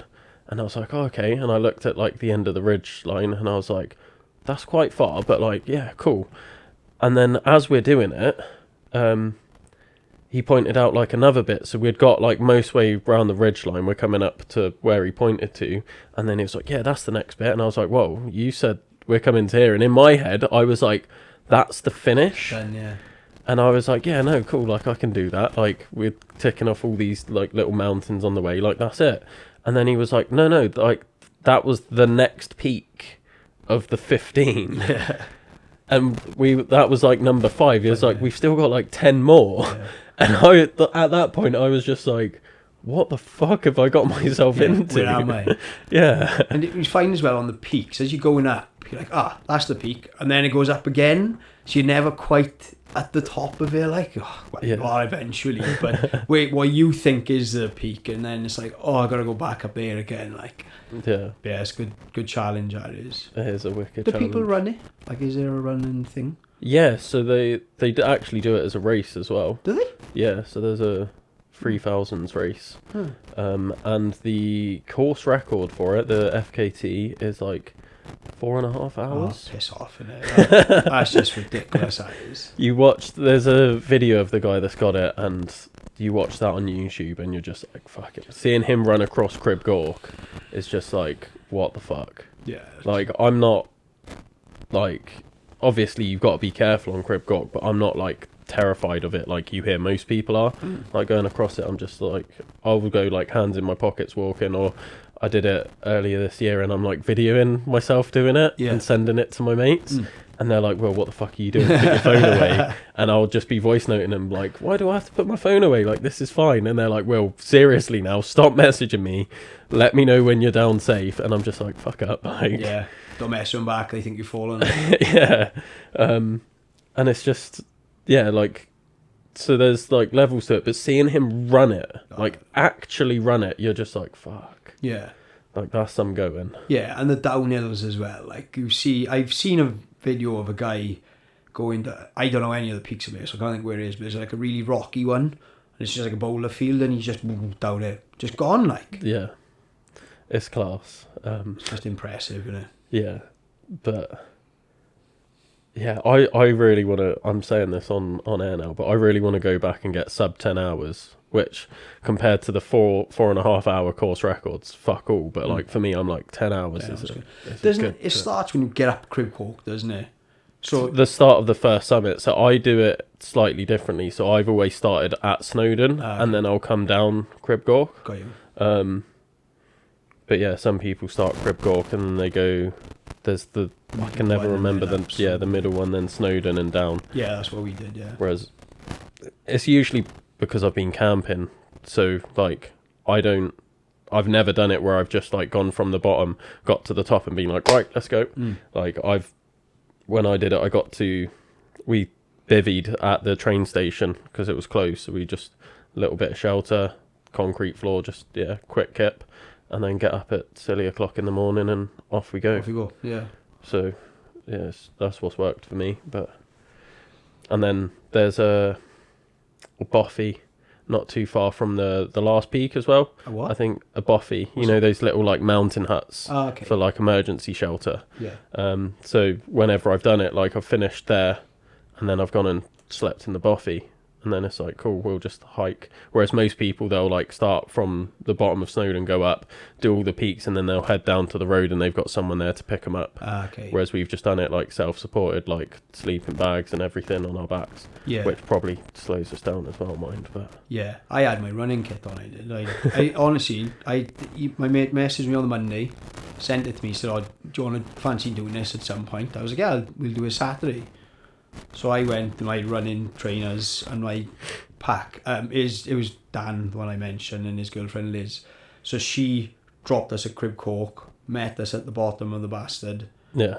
And then is there like 6 or 7 peaks on the next range? And then she met us at the bottom of the other one, and then met us at the finish then. So we always had her there, like. Yeah. But I just had my running.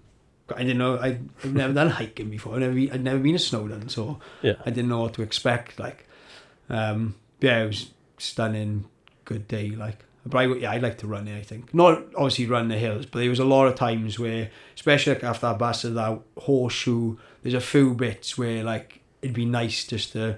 I was like, should we break into a slight jog? But fair play to Dan, his legs had gone, and for him to finish it, we did it in like 15 hours, which. Considering his legs were done, we were walking for really like 18 hours in total, but that was to the peak of Crib Cork, and then by the time we touched the last trig, there's like a 7k walk down to the reservoir. So all in all, it was like 18 hours, but point to point was 15. Like, and considering his legs, I've never seen someone struggle like that, and he flaked out at one point as well. He's like twice my size, big, weightlifting guy, like. And he's just here on a rock, like, gone. Like, Dan! Drinking kind of coke down his mouth in a Mars bar, like, fair play. He got through it, like. No, it's a bloody good challenge. Yeah. I do recommend, like, if you're into running and that, just, go and do it. Especially if you're an ultra runner and you look at it and you're like, well, it's not even an ultra if you're looking at point to point. I don't think it's even like a marathon. Like. No, I think the total on my Strava was like 29 miles maybe, and that was from the bottom and then down at the end. So I think it might be like a 20 odd mile route, I want to say. And you're like, 20 miles, like easy, and then it's like it's taking us like, well, it took me 17 and a half, and it's just like, fuck. Yeah. Like, that's a long day. It is, isn't it? And you haven't even gone that far, but it's those climbs, man. Yeah, they're big, innit? Well, that's what I didn't expect. When he was like, we'll be there most of the day, I was like, most of the day is most of the day, like, innit? Yeah. But then given the drive to Snowdon as well, we were literally gone for more than a day. Like, I was like, I didn't sign up for this, but I should have done more research. But I was like, I'll do it. I was the same as you. I did no research. I was just like, my mate was like, let's, and he had done it before, so he knew. And then he was like, yeah, come with us. And like the first time, as we was talking about, didn't finish it. And I was like, oh, fuck, like, this is hard. And then I still didn't do any research before doing it a second time. I was just like, yeah, like, he said, like, let's do it again. So, yeah, like, I'm up for it. Like, Yeah. I do think ignorance is bliss sometimes, mind. Like, I do, like, recceing courses and stuff. Do you do that? I haven't, to be honest. I feel like I probably should for some of the hundreds, just because I know I'm going to be, like, absolutely fucked. And the more I, like, can recognise stuff, the better. Yeah. But at the same time, I'm just not that interested. Yeah. Like, with the UTS, for me next year, I ain't going to go up to bloody Snowdon every weekend just to find part of the course. Like, you probably should, like, do you know what I mean? I just haven't got the time for it. So, you know what I mean? I might bite me on the arse when I'm here and I might regret it. But, like, what like, if I was going to run in New Zealand, I couldn't go and recce the course anyway. Yeah. So, that's how I'm kind of looking at it. Yeah, there's pros and cons to it all. Like, fair play, Chris Sylvester, he's done like Wild Horse and everything, and he's got a wall in his house with like a map of the course, and then he'll mark off, right, I've recceed that bit, right, I've recceed that bit, and it's like this whole like intricate thing, the amount of detail that he puts into the recce's and everything. And then I'm just there, just like, yeah, whatever, like, let's go run. Yeah. Like you are. Do you know what? Who is it? Mark Smicky? Yeah, Smicky. He, when he won in Poland, didn't he? Yeah. First, like, last year. I remember he put on Instagram, like, a list that he'd given to his crew. And he was like, at this point, give me my poles back. Do this, do that, do this. I remember, like, it was just before the Beacons Way, and I was like, oh, God, I'm nowhere even near that, like, organised, and I still have never been, like, this, like I say, I just like to chuck stuff in and just kind of go, like, but fair play to be that organised and think about it. Like, it's probably the right thing to do, isn't it? Yeah. But again, for me, that's not why I like running, kind of thing, you know what I mean? We was talking about it yesterday with like the backyard stuff, and you was like, yeah, Lizzie's got like, and I know because I crewed Lizzie, so she's got like this whole checklist of like, at this time, this is the food I want, this time, this is the food I want, like, this is where I need to take ibuprofen, I'm not going to have caffeine until this point in the event, and it's just like, you can't go wrong crewing her because you've got a checklist to follow. Yeah. And then she's got like troubleshooting things. So it's like, if I'm going too slow, here are like the possible reasons why, these are the solutions. And it's just like, we had like a washing line up with all these different documents pinned. So if ever I got stuck on anything, I could just look and be like, okay, cool, that's what I need to do. Wow.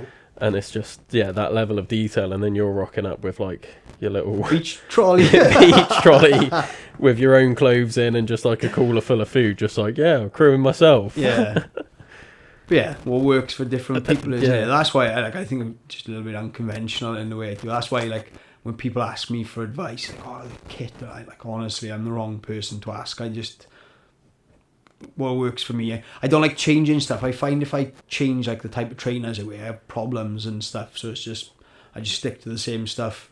Yeah. I'm like, I've got a coat that I like, I'll just stick to that. I got a hat I like, that's the same I'll buy all the time. There's only one gel which sits on my stomach, so if I got that, I'll just do that. Yeah. It's just, I just like it as easy as possible. Like, that's why I like being coached as well, is another thing. I just don't have to think about anything. And it gives you that, like, not purpose, but just a different, we mentioned it yesterday, like training or exercising kind of thing, where I find if I haven't got a coach, like for an event, I'm like, oh, let's go out and run for 8 or 10 miles, which is good, but you're just exercising then. You're not doing hill training, or you're not going for like a long run with a long run the day after kind of thing. Yeah. So that's where like a coach would add value for you. They're two very different things, and I think most people that think they're training are just exercising. Yeah, definitely. Especially when it comes to gym work, I find with runners. Yeah. Because they don't know how to train. They know how to exercise. It's like, well, I'll go in, I'll do like a bit of this, bit of that, do some core work, and there's no structure, there's no like progressive overload, there's no, right, I've done this many sets for this many reps at this weight, next week I need to do blah blah blah. Like, it's just going in, they'll probably end up doing the same exercises, Chest the same arms. weight, same reps, just like, oh, I'm going to do some body weight glute bridges and I'll do 3 lots of 10 because that's what Instagram's told me. Yeah. And it's like, it's going to help to a point, just like running. Like, you go out, you're doing 10-mile runs all the time. Yeah, you're going to be like decent at running. But if you want to start performing and looking at like getting like to the top levels of your own performance, it's like, okay, we need a bit more structure here. Yeah. That's how I see it. Definitely. Yeah. Yeah. There's so much value to do it. Like, and I think it's easy. Like, I did like Pyramid Hill session at like 4:30 the other morning up the mountain, and it was hammering down with rain. And when I got up, I was like, and I think if I wasn't being coached and it wasn't there on that day, I would have just gone for a run.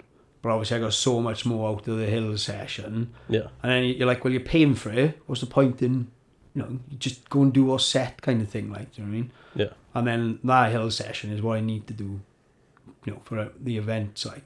But I think it's so easy to go away from it if someone's telling you not to do it, like. Yeah. And then the money side of it, it's like, well, why pay someone if you're not going to do what you're paying them for, like? Yeah. So there's a big difference, isn't it? Yeah, big difference. And I think you can get quite far depending on like who you are as a person. Like, you obviously run a lot, whereas a lot of people that are just training wouldn't be, or just exercising wouldn't be running as much as you were when you were just exercising. Yeah. You've all got different reasons for doing it. But like, you've got quite far on just doing that and just running. Yeah. You can. Like, I talked to Nath about it, and he doesn't have a running plan. He just runs. Yeah. And I'm like, fair play. He's got plans for his strength stuff, which has helped him massively. He's got plans for his like mobility, all of that sort of stuff. But for his running, he just doesn't. And he's doing really bloody well. Yeah, he's right, isn't he? And it's really hard for when people are like being like, oh, well, explain to me why I need a coach. Because he doesn't have a coach. He just runs and he's that good. And it's really hard for me to then be like, well, and like justify being a coach. Yeah. But then it's also, you're not him for a start. Yeah. And there are probably things that he could improve on quite a lot by having a coach. Yeah.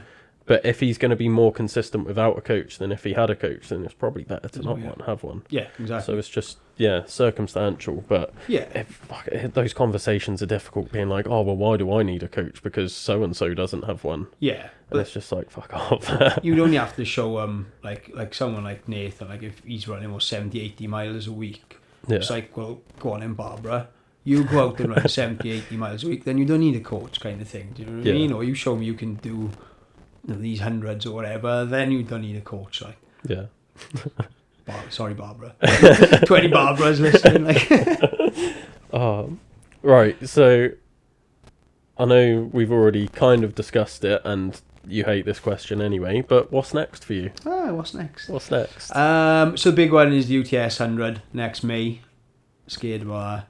And then just a few bits in between. There's a company, Phoenix, South Wales. They do like 5k loops for 7 hours. So I'm going to do one of their events in November, just to get another ultra in this year. So I'm going to try and do 50 miles. See how close I can get to 50 miles in 7 hours. And then I got the Rome Marathon next year and UTS. And then see where it goes after that then. See how well or bad I do with UTS. Ideally I'd like to do a backyard next year and try and get that Welsh record. The Cosmeston one's the obvious one, but it's 2 weeks before UTS, so I probably wouldn't do that. And that's the only 3 things I've got planned now. I'm sure something else will crop up that I'll like or see. And something that excites you. Yeah, go from there. Nice, sounds good, mate. Well, it's been a pleasure having you on the podcast. Yeah, I appreciate you coming on. Thanks for having me. No worries, and thank you for that run yesterday. It was absolutely brutal. No worries, thank you. Yeah, look forward to the next one. Yeah, I was going to say we'll probably go on another one soon at silly o'clock, because that's when you run. Yes. Nice one. Cheers, mate. Cheers, mate. Thanks again for listening to the Adventure Athletes podcast. I really do appreciate every single listen that we get. Lee is a phenomenal runner. I've got so much time for him, and he has no idea how good he is. and how much people look up to him. So yeah, make sure to drop him a message, give him a shout, just let him know that you've listened and that you appreciate his story. I'm sure it would mean the world to him. And yeah, the more this podcast gets shared, the more guests I can get on. I've had a bit of trouble booking guests on before, and I'd just really like to be able to get more guests on, get bigger and better guests on, be able to help fund their travel to get here, because I record everything in person. A big factor in getting people on is them actually being able to get to the studio to record.